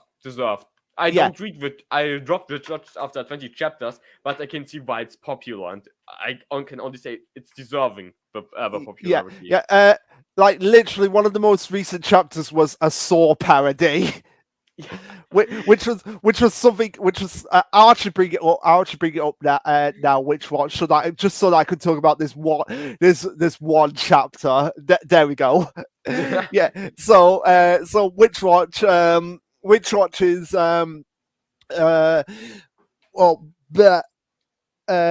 Witch Watch is one of its latest chapters was basically a Saw parody where you had one of the main characters basically pranking his friends by creating a board game, and he called himself Jig Jag. Yeah, literally, that was his name, and it was like, okay, we're gonna play this game. It's gonna be involving snakes catching each other, and then the rules were so messed up that they actually were like, we're gonna redo the rules of this death game. So yeah, and the friend who was pranking them was just like, I don't want to change all the rules of my game. You're making it. That's not how this game actually works, man. It was just so random. But the thing, I feel Witch Watch could go on for years, because it's basically one of these series that can basically do whatever it wants. Yes, and this is what Jump needs. Yeah, and unlike Spy X Family, who tries to do whatever it wants, this actually works for Witch Watch's advantage, because it's just so all over the place. It doesn't really have much of a plot going for it. That it can And just. Witch Watch never tried to do that. Spy X Family tried to have a plot. Witch Watch just said from the beginning, we are a comedy, slice of life thing. Yeah, you can come here to just relax, and to And just make up with it. Yeah, and I love the fact that they dropped that unofficial Shonen Jump did this for Witch Watch's latest volume. They dropped a preview of the okay, for context here. There's a series in the in Witch Watch, an actual manga, which was basically so randomly made that the fictional author of said series would basically ask fans like, "Hey, what do you want in this series?" And he would add it into the series, and that's how random it was. And there was literally a chapter of Witch Watch dedicated just to this series. So it was basically like say if a chapter in Bakuman was dedicated to a chapter of, I'll just use one of the series from Bakuman, a chapter of Crow. That's basically what it was with Witch Watch and this series, and they basically put out a PV of said fictional series, and they were like, this series has made 45 million copies in circulation. It's Witch Watch fooled me. It's can me. That's what's so funny about it, man. Oh, I love Witch Watch so much. Understandable. It's a great manga. Just wasn't for me. Yeah, that's fine. That's fine. But one thing I will say, the author is so teasing me about Witch Watch because I want Nemu in the house. In case, for context, Nemu is the other main female girl who's not part of the main group, but isn't she the cat? Yeah, she's the cat. Ah, she was great. Yeah, she's the cat, and they've been teasing for ages about her getting in the house. They literally say in one chapter like, oh, there's a guest room here, and Nico, the pink-haired main female, is like, oh, if only I could get Nemu, if only Nemu was here. And I'm just like, just go in the house already. Yeah, that's the running gag that you will never join. It is a running gag, and what's funny about Nemu is that one of the guy who did the whole prank with the saw game, he could turn it into basically a Grimjow-esque character just by looking at a crescent moon. So like he has an alter ego. He's like the most socially awkward. He's basically like Aisawa from My Hero, just like a socially awkward dude who will just turn into basically Grimjow from Bleach when he sees a crescent moon. So don't get him watching the 1,000-Year Blood War arc. Why not? And he's like, and Nemu falls in love with the alter ego, and he's like, okay, if you come round once a month and release me, I won't share your secrets, because he can't converse with because the two personalities can't converse with each other. And then the main body of the guy, she also falls in love with him, so she's simping for the same guy who has an alter ego. It's basically like how in Pokemon Sun and Moon, the anime, how Professor Burnett simps for a husband and his alter ego. So yeah, that's just funny, and I want that to happen. I wanted to get in the house for more shenanigans like that to happen. But No, Blazing Bar talked about mentioned Duran, so maybe we could talk about that Yeah, we could talk. We could talk about that. because I feel it kind of felt off like immensely. Fair enough. Fair enough. I mean, I'm still enjoying it. I mean, I do, but where is it? Where is it? I have my problem with Duran is the same I had with Demon Slayer and Jujutsu Kaisen. It's way too basic. There we go. There we go. Yes. First of all, we need Arrow Girl. That's her name. That's a canon name. I don't give a fuck. No. Well, I've got to do the meme here. Where is Jinchio? Where's Jinchio? Where? Have you tried scrolling down with the arrow down button, which kinda looks like her mouth? Seriously, where is she right now? I don't know. She just kind of disappeared after. She's chapter Taiju. 8. She's Taiju. Yeah, she just kind of disappeared after chapter 8 and never came back. Yeah. She got replaced by Yuji. She got Yuji from Jujutsu Kaisen found his way into Duran. Yeah. And but I must really say, I think Duran it's a good series, but it's especially boring. I can see what you mean by that. It still misses with something that makes it stand out. Yeah, that was the same problem with Demon Slayer. But Demon Slayer had this anime that let it stay out, unlike this manga. Yeah. How you want to know what would be funny is if they kept this around, it gets the Demon Slayer treatment and becomes insanely popular. And if that happens, you can slap me in the face. I deserve it. Yeah. Okay. I'll leave you guys now. All right, Blazy. All right, Blazy boy. Catch you later. Catch you later. So yeah, what were you gonna say? Yeah. If Duran gets the Demon Slayer treatment, you can slap me in the face. I deserve it because I'm really thinking about just dropping it. Yeah, and especially since Ayashimon got cancelled. Yes. Yeah. Which did you read Ayashimon? I've dropped it after chapter 5. All right, because I have got a bit of a rant to do about Ayashimon in a bit. I thought it had the Rocky ending with just people standing in front of each other, not fighting. Yeah, I will get to it. We will get to it. But yeah, I want to save most of it for if me and Pyjams do a stream coming up this week on the chapters. That's stood up in the air. I have no idea if that's going to happen, so we'll just have to wait and see. But yeah, with Duran, do you think it is actually going to get the axe? I don't think so, because I would have. It now has how many chapters? Like it's 25. Yeah, 25. I would have said that Demon Slayer and Jujutsu Kaisen are getting axe in 20 chapters, but they both weren't. And I think the same is for Duran, that it will stay and it will get a little following, but if it won't get an anime in announcement in like the next 4 to 6 months, I see it getting axed. But yeah, it won't. I don't think it will get an anime. I don't think it will get an anime announcement in that time in 4 to 6 months, because I feel like maybe by the end of if it gets that is the end of the year. Well, here's the thing: if it gets an anime announcement in February, then I'm gonna leave it until February before decide before deciding. But it might not even last that long, because have you seen the sales and the rankings for it? Yes, I did.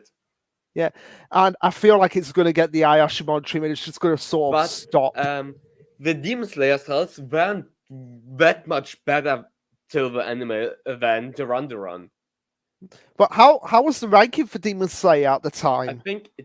I don't remember that. I remember them. They weren't really high. Demon Slayer, no one talked about it till the anime came, like Duran right now, or Jujutsu Kaisen. Or Mission no Sakura. Nobody's talking about it except for me and a few others. Yeah, so I think I can see that some animators will think, all right, we will get the run. It will be our Jujutsu Kaisen, it will be our Demon Slayer, our Shonen Jump series that will make us famous. And that's why I can see it getting an adaptation really fast. But Fair enough. Fair enough. And if it gets an anime adaptation, the sales will go up because people will talk about it, and it will get a bigger following. But without an anime behind it, again, in the next, like I said, till the end of the year, it will get axed. That is fair. That is fair. So we'll just have to wait and see on that. Like, I honestly don't know what the decision was to drop Jinchio. I can't tell you. Yeah. So anyway, unless you had anything else to say. The only thing I have to say is something that I hate Demon Slayer for. Since Demon Slayer, we had Jujutsu Kaisen and yes, the Run. A lot of shonen series which don't try to innovate the system. They are basic shonen, they're doing their job good, but they don't innovate. Yeah, that was the problem I found with Ayashimon when we talk about it as well. Yeah, and I think that since Demon Slayer proved how that can be extremely successful, I think more people are just don't experiment as much. No, they really don't. And that's my current problem with Shonen Jump. We need more people like the Chainsaw mangaka, Or like with Akane. Yeah, who are willing to experiment with all of this. But right now, Shonen Jump doesn't have anyone except for like the one with Akane, and maybe the Yosakura family if I'm reading it. Yeah. Well, the thing with the Yosakura family is that it starts off very run of the mill, with for about the first 30 odd chapters. But once we get into like the lore of the family and it transitioned into a more battle-centric series, then that's when it starts to like really pick up. Yeah, but without losing what made it so appealing with the whole family dynamic. All right, I can't wait reading it. I just didn't have the time didn't have any time the last month, so Fair I enough. can't wait to reading it after my reread of the latest Hunter x Hunter arc. Of course. Yeah, but this is everything I have to say. Okay, so I want to talk about Ayashimon for a bit. So if anyone wants us to discuss a series, just let us know in the comments. Or if let me see, where are they? If Karma is here still, if Karma's still here, if you want to join us in the chat, actually join us, come in for the stream, you're more than welcome to. Just give me a message and I'll send you the link to actually put you in. But yeah, so let me find it. Ayashimon. I want to hear the Rocky ending, this rant. Let me find it. Kane, come on. PPP, Blue Box. PPP, one of the best mangas right now, and with an art style that stands out. There it is. We found it. We were finding it anyway. All right. So Ayashimon. Where should you start? Where do I? Well, I think a good start is the reason why I dropped it. Go ahead. You could start. It's boring as hell. Strong guy punches big evil demon thing. It's boring.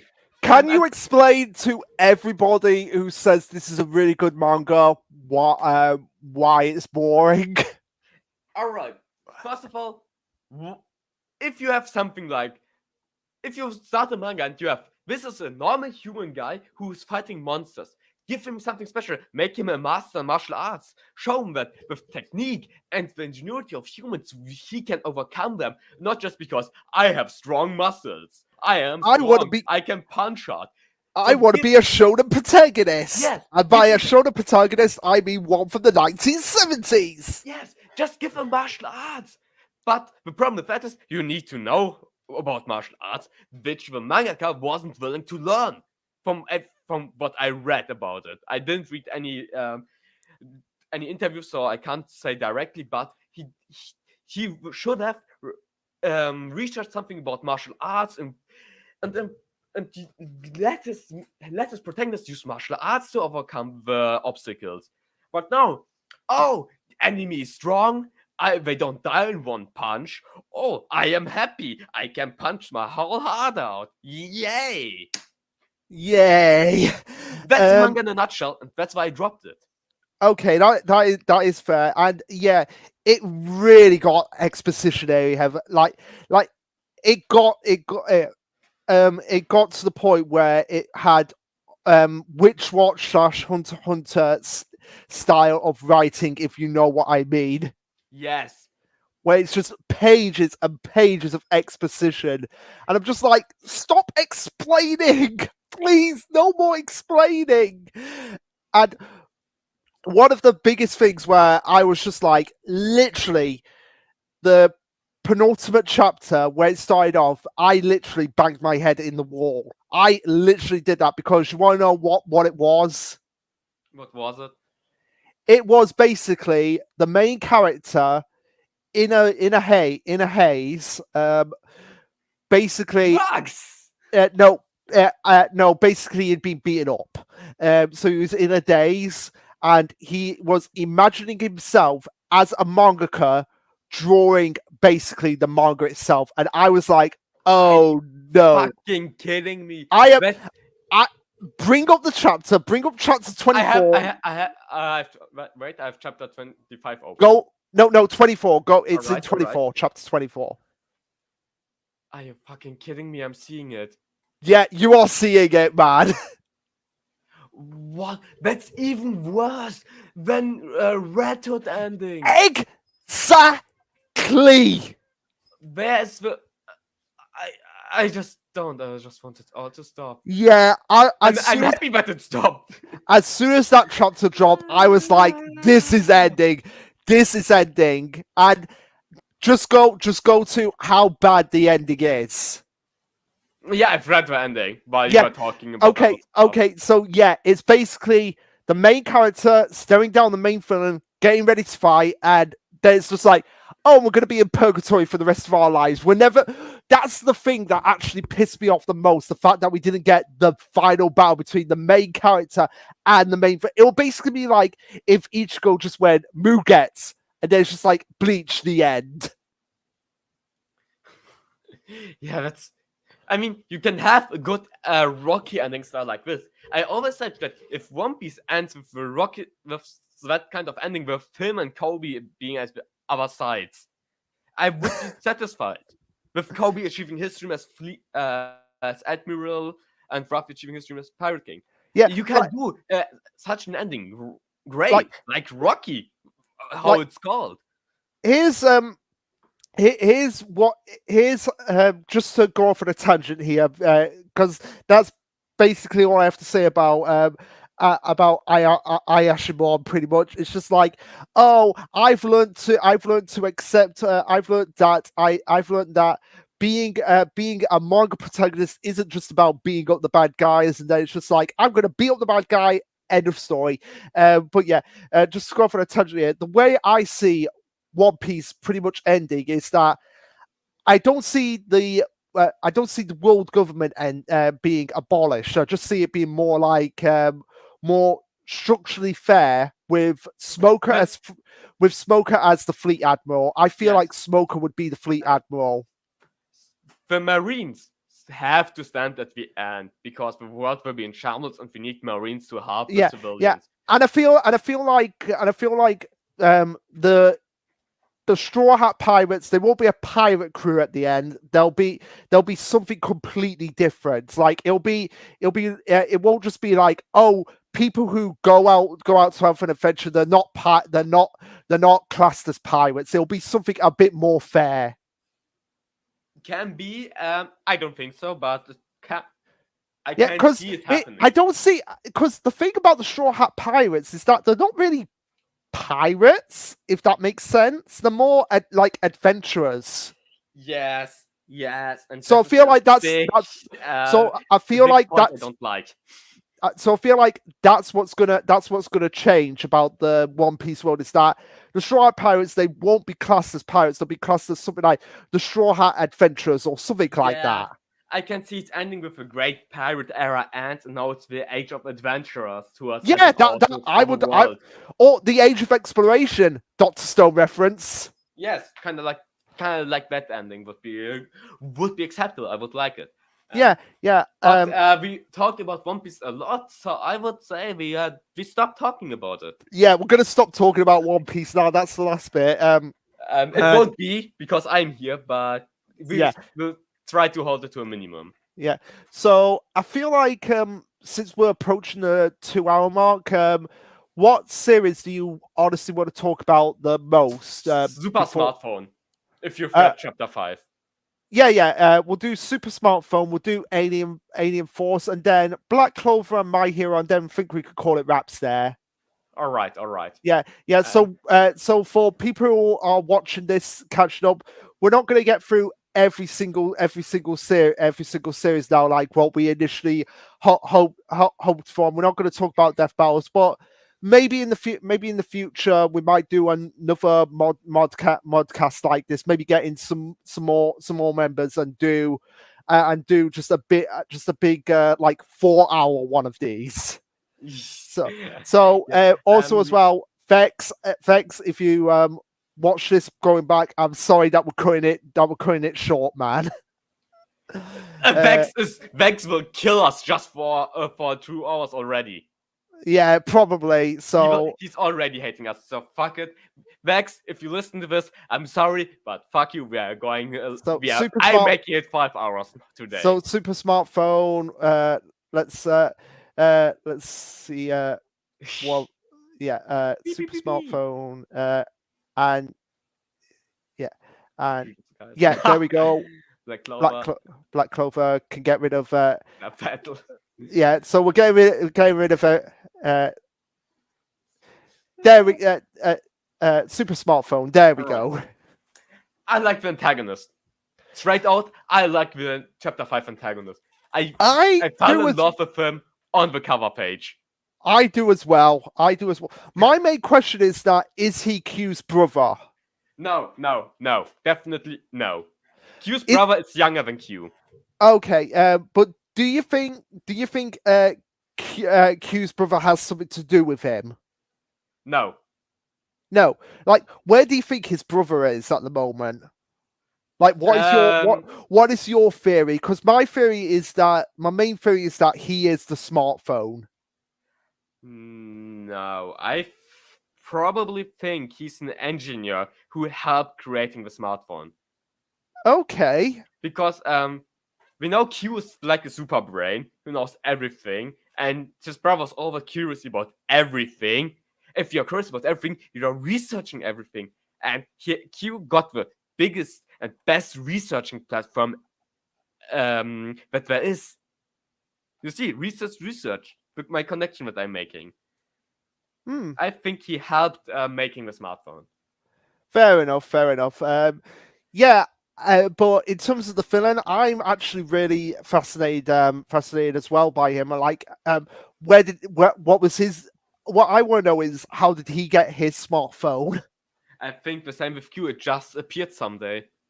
No, I think there has to be something else going on with him. Like, there has to be something else going on. Yeah, I think the problem is we don't know how the people were chosen by this to hold a smartphone. I think every one of them needs to have something in common, and with the development of the manga, I think we will get to see what the antagonist and Q have in common. Yeah. So yeah, can you if you just carry on, because I'm just messaging Vex right now. All right, and yeah, so about the antagonist, this is the same antagonist who created the operation to infiltrate this whole giant skyscraper, which Q helped saving his childhood friend and the other girls. And yeah, he operated this, and I think it's really interesting because he is such a he is a walking Napoleon complex. He's something he wants to stand from the top. No one else is allowed to stand above him. And there's someone with with a narcissism complex like myself. I think it's really relatable. But the way he does this, the way he talks with his employees, the way Yes.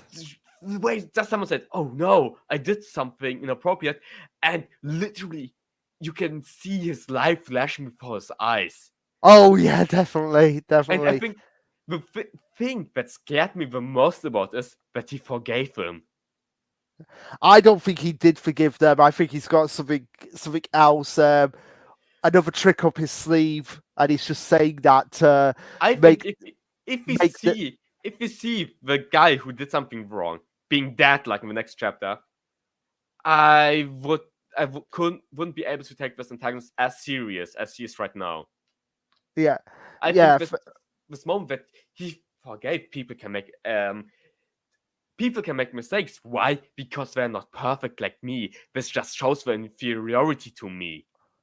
So I am the bigger man, so I can't forgive them because I know they are not like me. They are not perfect. This is how his brain operated in that moment. yeah. That is actually a good point. But my question is that is he going to find Q? He is. He totally is. And also as well, the detective as well, the female L. What is her deal? She's a great cyber detective. Yeah, So I something know, very unrealistic. I know. I know that. Like, but what's her role in the series? Is she going to be like an ally to Q, or is she going to be like? She will be an ally to Q. Just alone that she already found out. It's deductive that both of that Q and the antagonists are using both something familiar, like the smartphone, and are challenging each other. It just shows that she already knows a lot, and she knows who she can trust and who is the villain. She just needs to know Q is the good one, the other one is the bad one, and she will be a great ally. Yeah. I can see that, or it could go the other route where she's an antagonist to Q, and he has to deal with two super smart geniuses. That would be also a choice that she can go. But I would like to ask, what do you think about the three types of humans? The cowardly one, the foolish one, and the wiser one. It's an interesting concept, but really freaking me out. Yes, and I love it. I love the antagonist so much. I love how he calls his employees friends. He's allowing them to be Oh friends. my god, I've just realized what that reminds me of. What? 20th Century Boys. All right. I didn't read it, but sure, why not? Yeah, because the main villain in that series is literally called Friend, and he's just like, where everybody is my friend. You're all friends with me. Yes, friend. And he basically works like a cult leader. Yes, and he is. And he is basically a cult leader. He is like the antagonist of Friend, but I think he's just the first antagonist. That's I feel like there is going to be more down the line. Like, actually, more. Here's a question: do you think Q's brother is going to be like the overarching antagonist? I can see it, but I think he will be a neutral person with a neutral position. I'd like it this way: like, his brother went into that bathroom. This would be interesting. Aliens.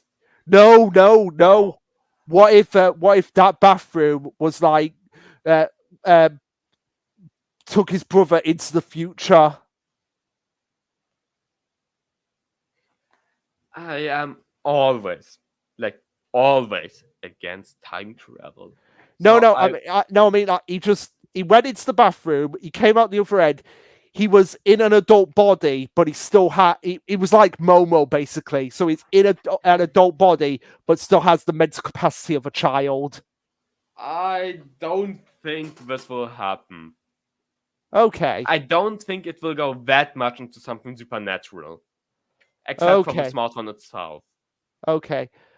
Unless the smartphones came from the future into the past by his brother or something like that.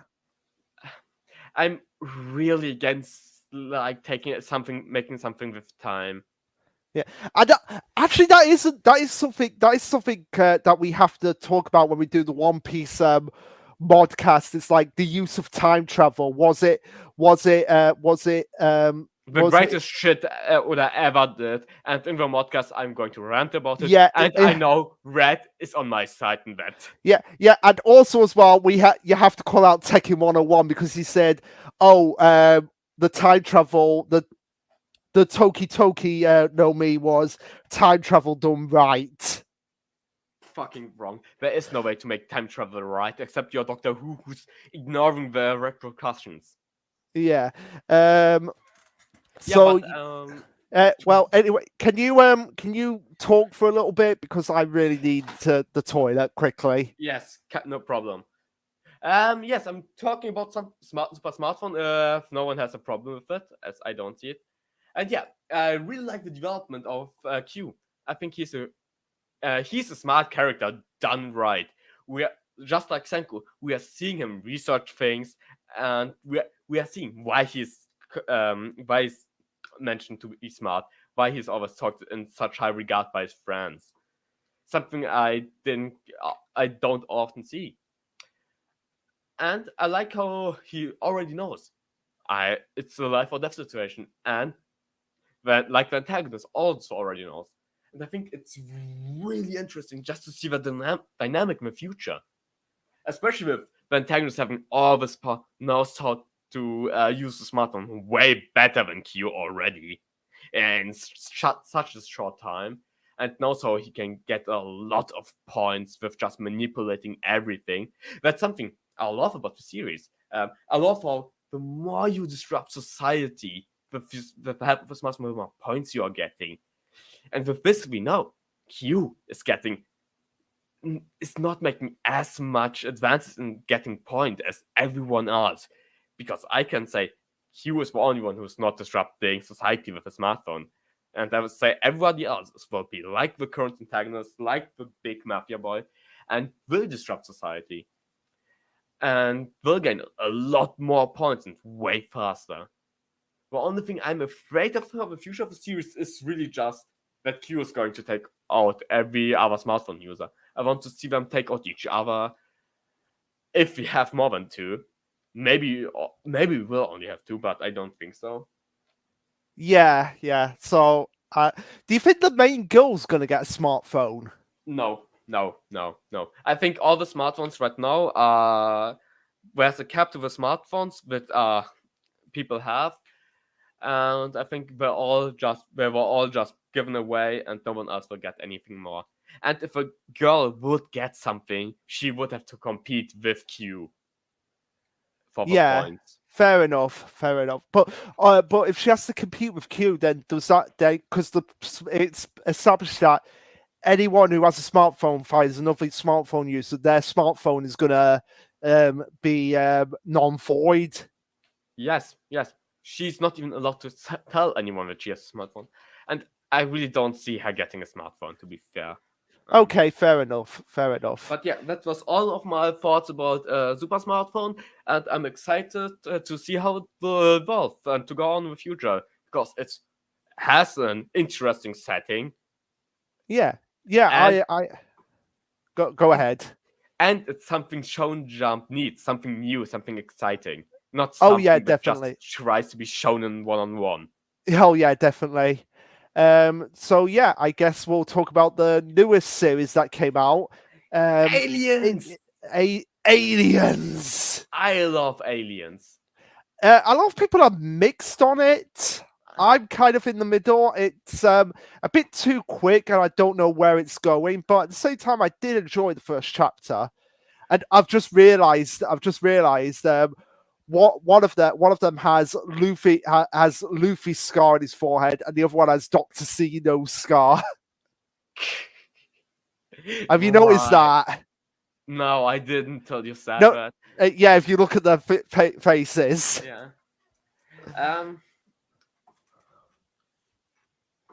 To my honest thoughts, first of all, the art style, I think it's really rough.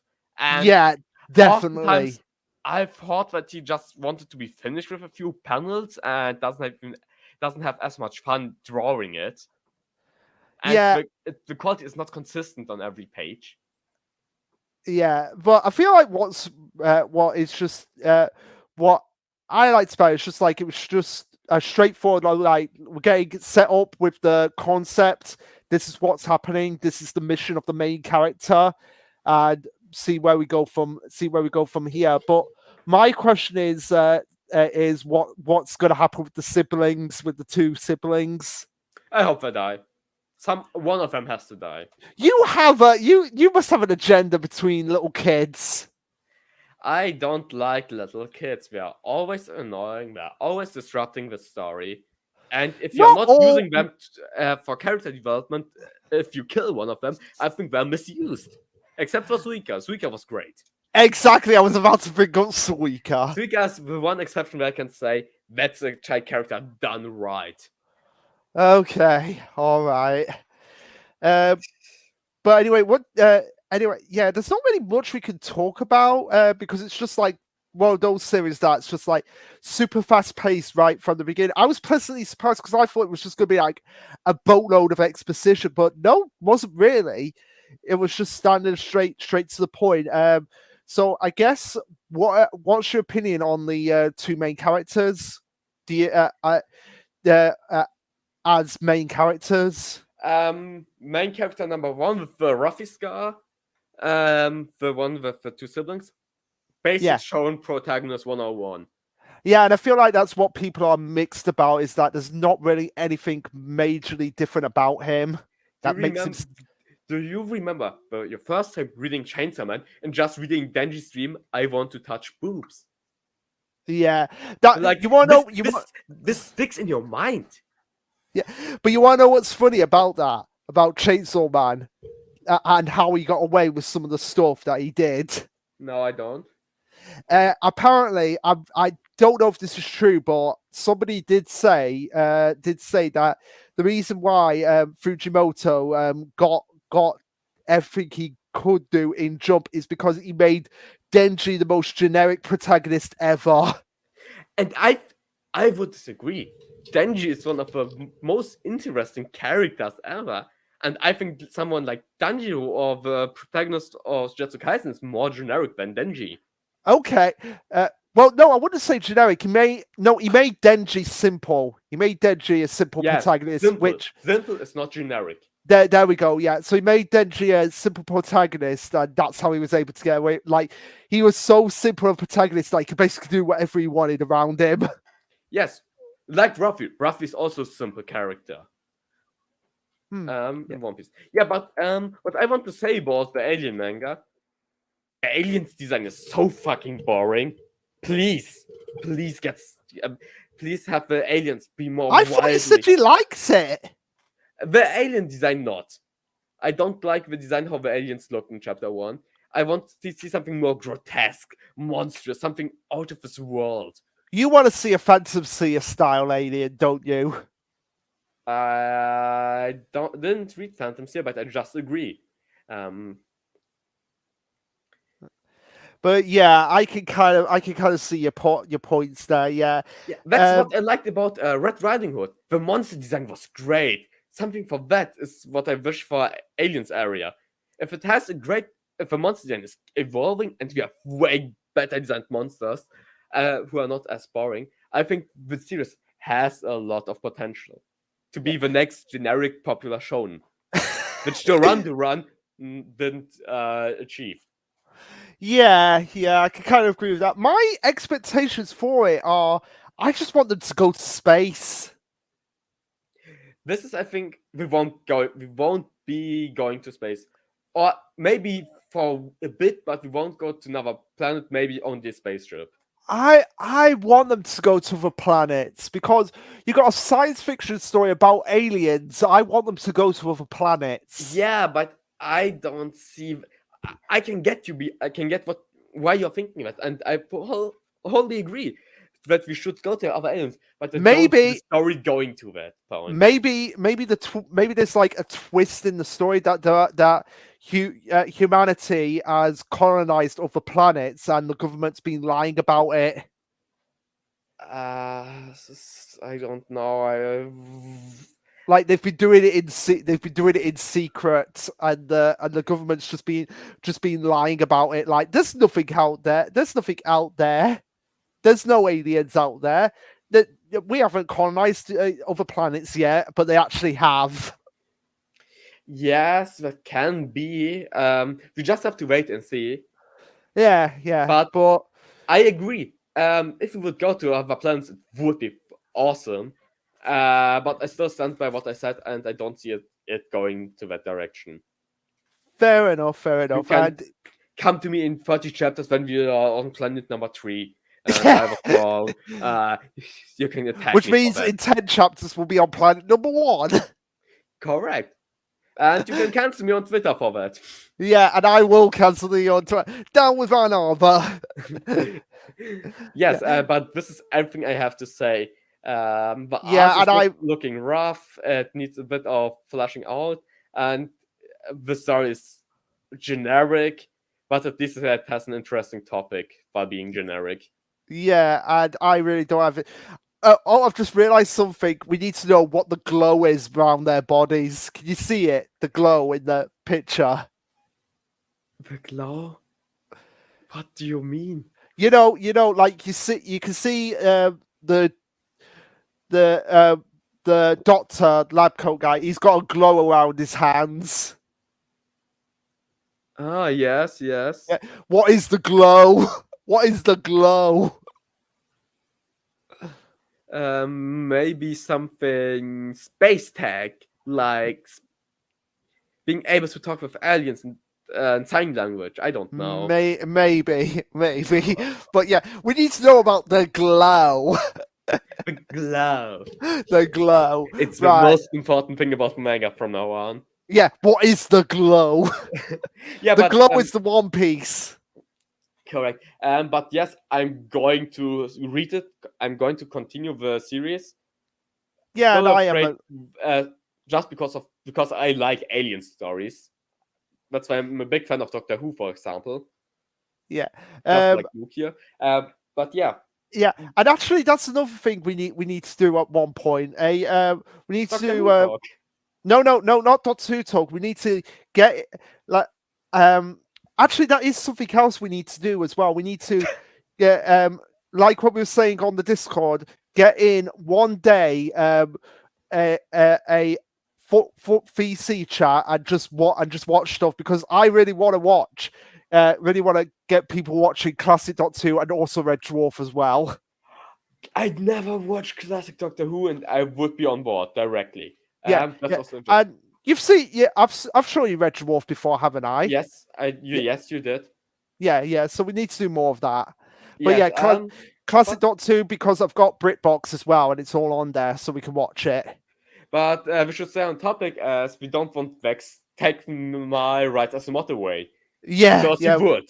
Because you would. So anyway, let's. I've got nothing else to say on Aliens area. Yeah, we are as endpoint. We are intrigued and interested, and are both going to read it further till it gets way too generic. Definitely. But yeah, I guess we can talk about either My Hero or Black Clover. Which would you prefer to talk about? What is there to talk about Black Clover? Like just our opinions on the series up to this point. I would make then I would say we should start with My Hero Academia. Okay, fair enough. And I would like to start with a rant. Go ahead, you can rant all you want. what the fuck is wrong with the mangaka? Just give me European villains who are way too overpowered for everything, or European heroes that are way too overpowered for everything. Just give me something European, goddammit. Now, superheroes. Oh, so we only need Japan because I'm Japanese, and America. I don't need the rest of the world. Fuck you. We need European heroes. They're the coolest ones. I just think of something. Give them vector manipulation as a quirk. Make him broken as shit. But give me something European, goddammit. That's my rant finished. About the mangaka, about the newest chapter, yeah, it was generic as hell, like always. Yeah. I like, but to say something positive, I like that we have stakes that they can die, and I like how Arthur one's powers is always strong with all of those hands mutating into something. Yeah, definitely. But my question is that is Jiro gonna die? Oh, I hope so. Yeah, I think like, we need people from Class A to die. Yeah, and I feel like Jiro would be a choice where people would be upset about it, but not as upset as, say, like if it was someone like Ida or Bakugo dying. Like, if Ida dies, I'm throwing a party because I'm happy.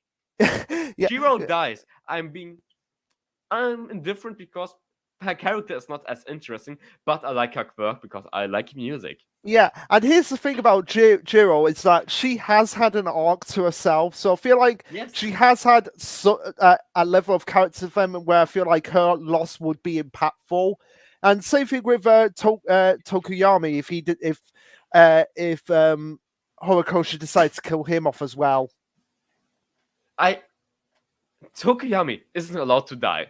He's a bird. I like birds, and he has the flying ability, and I love flying. Well, question: what about hawks? Because hawks, I feel like hawks. He has to die. He has to die.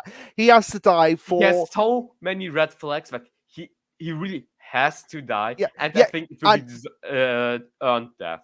And by the way, he should have died in the war. He really should have died in the war. Like Darby bird him to Kentucky Fried Chicken. Yes. I agree. But I like how they how Alpha One had a weakness from the very beginning with his mask that he needs to stay alive, and that we had a way to beat him. Mm-hmm. Unlike Shigaraki. Yeah, I mean, how are people gonna beat him?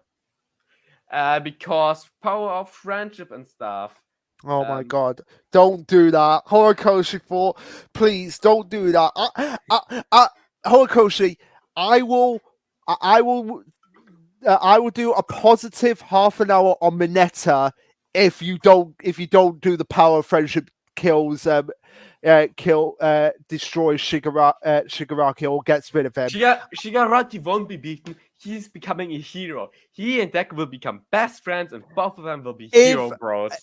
Please, Horikoshi, if you don't do any of that, I'll do 10 minutes talking about the positives of Mineta.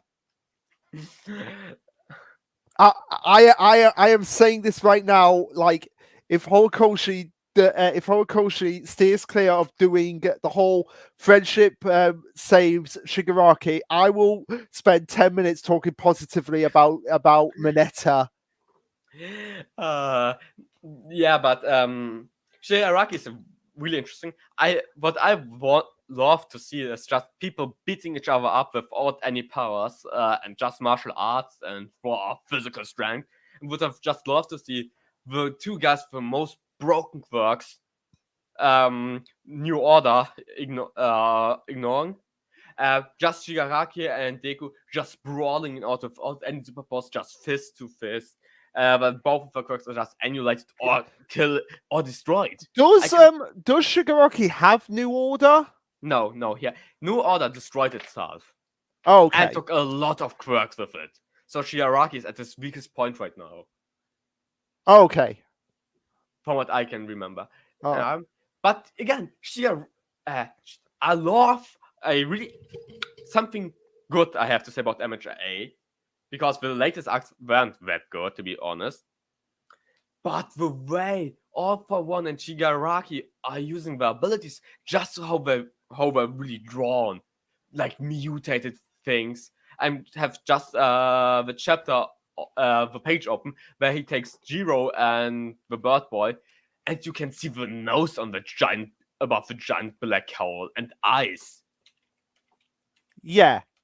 I love how he's now more willing to draw something so extreme and grotesque. And I just want to say, yes, he has shown to me that he can draw something grotesque and should do that more. But to talk about the current happenings in the chapter, I don't like Jiro rallying the quirks inside All for One up, so they revolt against him. Oh yeah, definitely. Yeah. And For me, his work was like an authority that he has full control over them. Now we're revolting because I have a beautiful voice which I can use to sing. Bullshit, I call. yeah, yeah. But also as well, she's gonna be weaker now. Yes. Oh, I would love if she would lose her voice after that attack. That she strengthened her voice so much that Jiro loses her voice. Oh, that would be interesting. Then I wouldn't even I wouldn't even want her to die anymore, because she has paid something so dear to her that I would be satisfied. Yeah. Well, okay, that is fair. That is fair. Like, I've just thought about something. What if she loses her other ear? So that she loses the ability to hear music. Yeah. I don't care about everything else about talking people. Music. She loses the ability to not only be a hero, but also the ability to hear music. I like how we want to cripple her, by the way. We're awful people. But we need something like that. My Hero Academia has the same problem as One Piece. Look, I'm starting again. Go ahead, you can rant all you want. It has a problem that we are not seeing enough bad things. We see people dying at least, but that were no names. Yeah. Like do you remember that hero? You mean the shield guy? I think his name was Naofumi. Yeah, who died just to give Shigaraki a cave. No, it's not. It wasn't Naofumi. It was Steve Rogers. Yeah. Like, who cared about? I cannot wait for people to watch the War arc in the anime and be like, and just see the reactions on people just like, Crust, no! Because I'll just be like, oh no, Crust, he was such an interesting character. Yeah, we will have a female streamer who will react with tears in her eyes. I loved him so much. I'm such an emotional person. Please give me your money because I'm so sad because one of my favorite characters dies. Oh my word. That is going to be hilarious. I'm really a bad person to have on such a stream, Luke. I know. Yeah, it's fine. I never stop. But yeah, this is everything I have to say about MHA. Hawks should die. Jiro should lose her voice or her sense of hearing. And All for One has overstayed his time. He should just die and crumble. I don't like him. Give Shigaraki a spotlight. Okay, fair enough. And yeah, I don't really have anything else to say about My Hero, so I guess we will wrap it up and talk about Black. Actually, there was one thing I said. When do you think My Hero is gonna end? Like what? Like below the 400 chapter mark. I would say, I'd say December this year.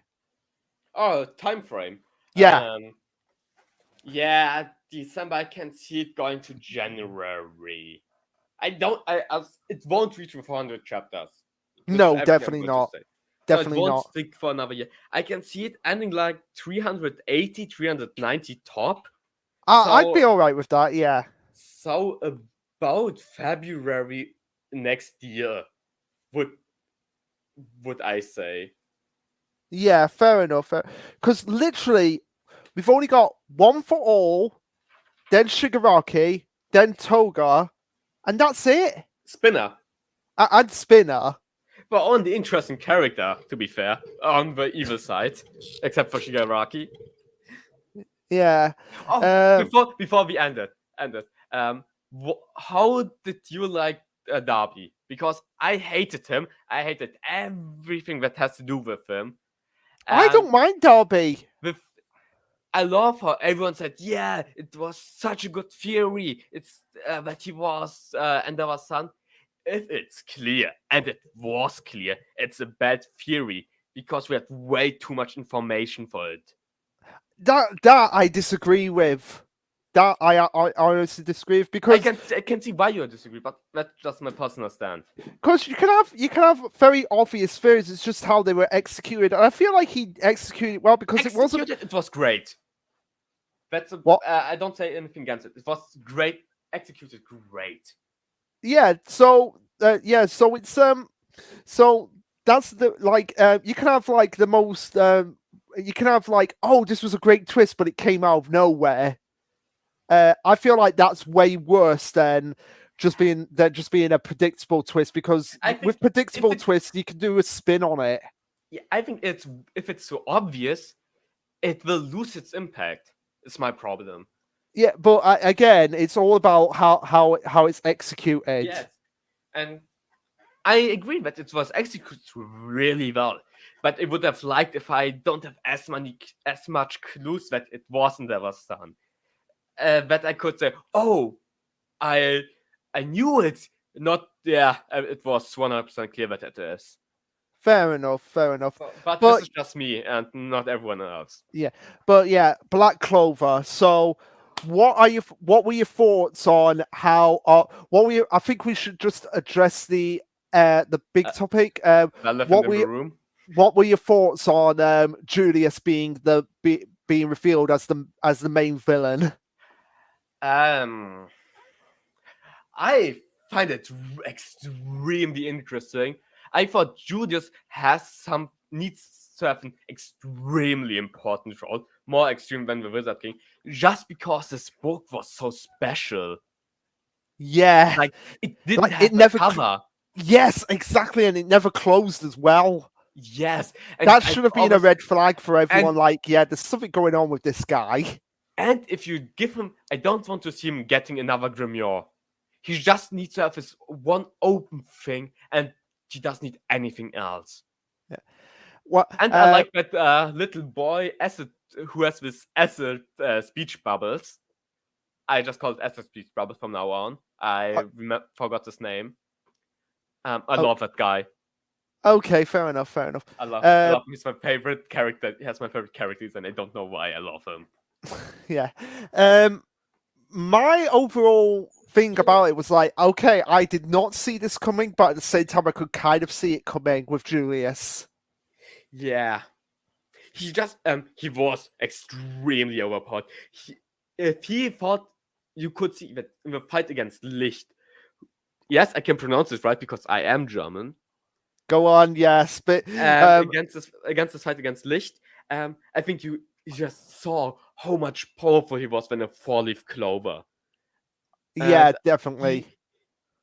It shouldn't be possible because it was a rule. The 4-leaf clover is the most powerful thing a human or elf can possess. But he has something way greater. And I always thought he isn't 100% human. And no, he's never. So, haha, I kind of saw it coming. And yeah, I really like that he became like this. But I hate that I'm just reading the last chapter again. His Grimoire got a binding.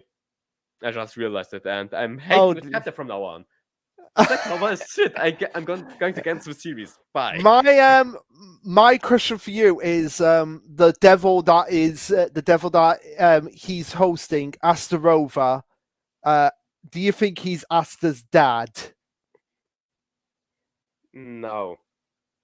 No. Even though No, it's no. kind I don't kind want of Ash to be half human, half devil. Here, Asta's dad is.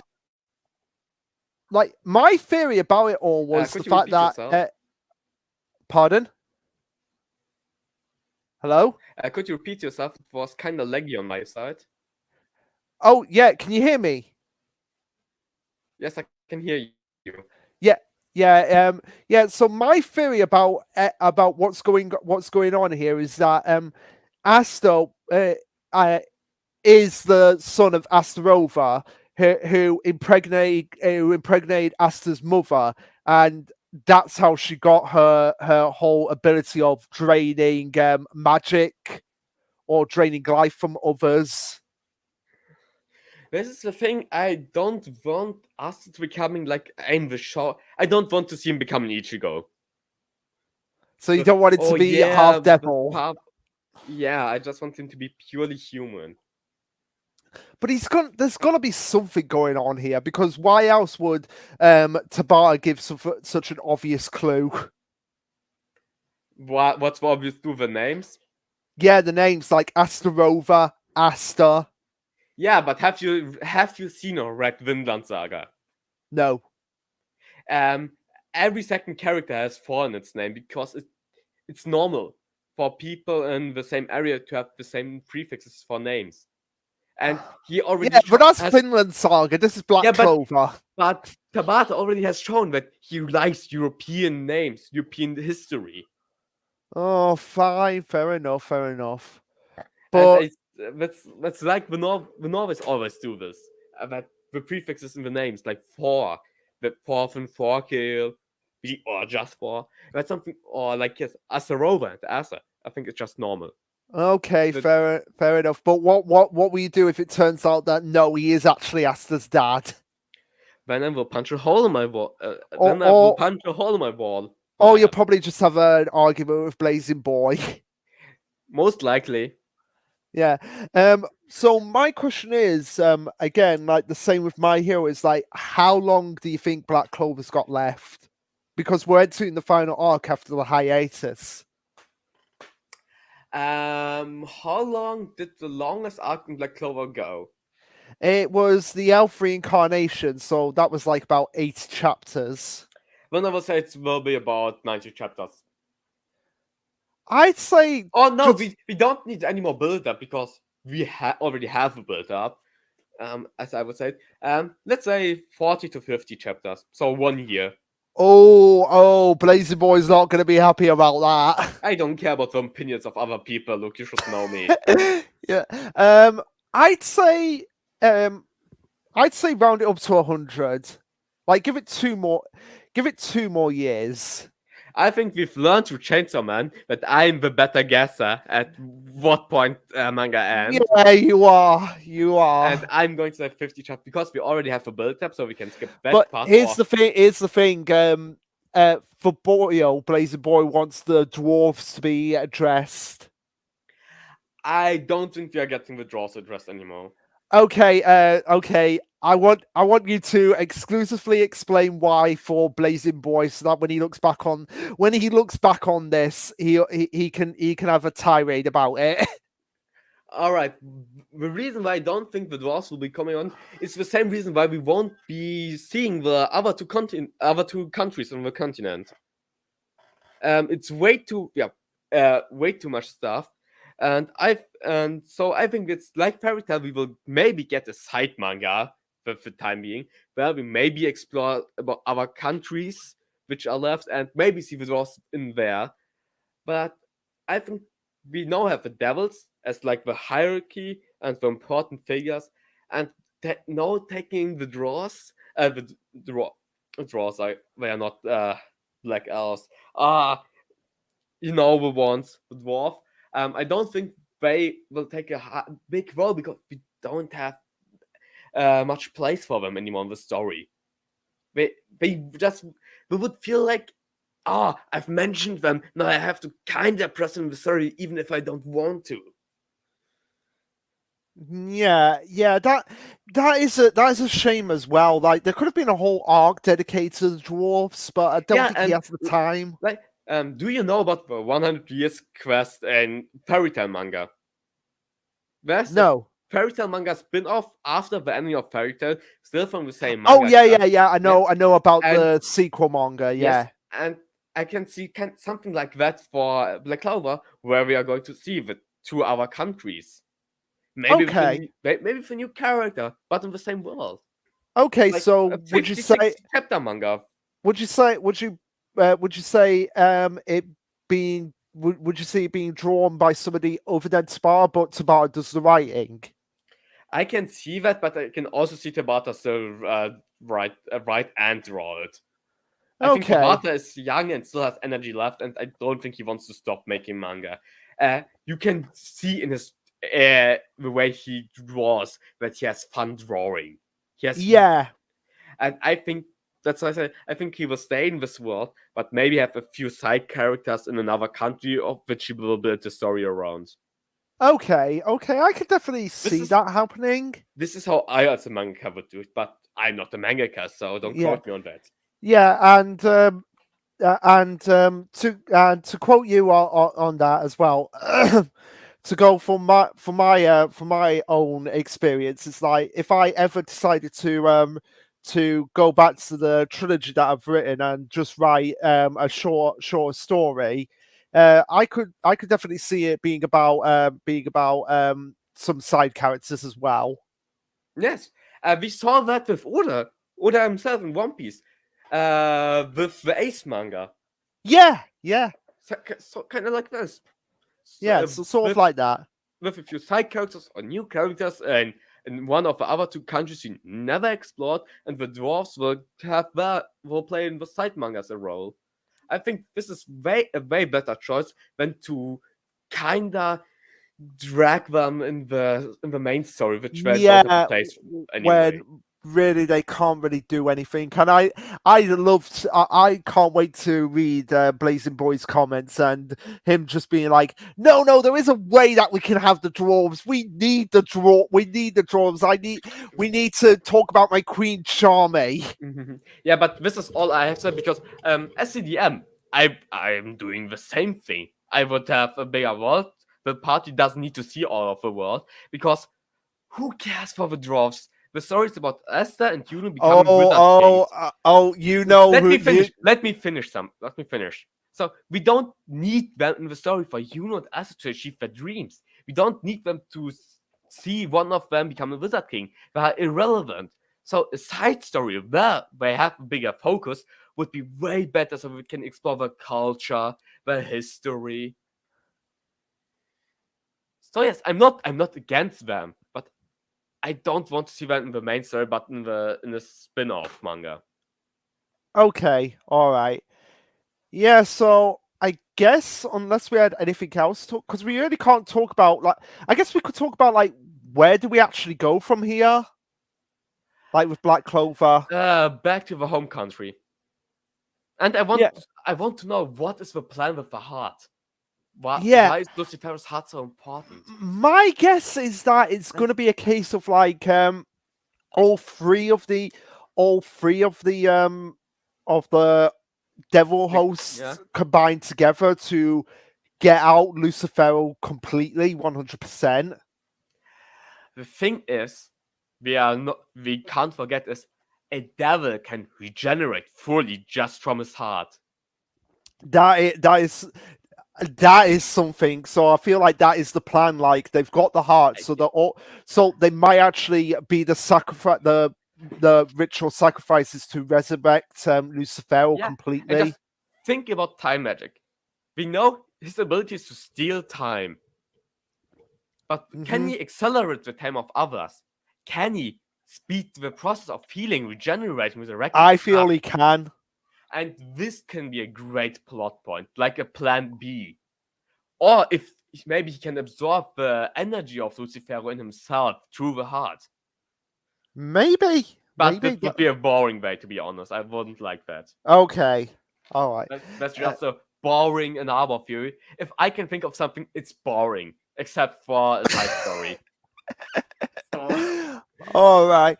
Well, anyway, those are all my thoughts on Black Clover. Unless you had something else to something I else got to say. everything. I think I got everything out of my system.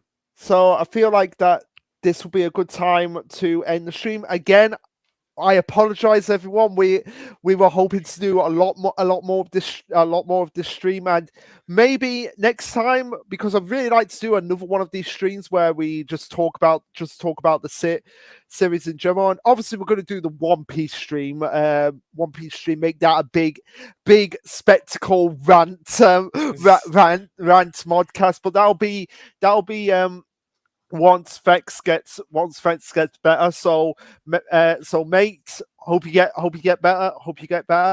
And I hope you guys have been, when you look back on this, you enjoy our just ramblings about various series. And yeah, and I'm sorry for talking a lot after Red left. I'm just talking and talking and talking. it's fine. It's fine. It's fine. So yeah, we'll end it there. And again, like I said, hopefully we'll talk about more series further down the line. And I'm sorry we didn't get to the death battle portion, but we're definitely going to do that next time. Yeah, because the last epic death battle episode was great. Yeah, so Tyler, next time we're talking about death battle first and foremost. But until then, peace. See you later, my friends.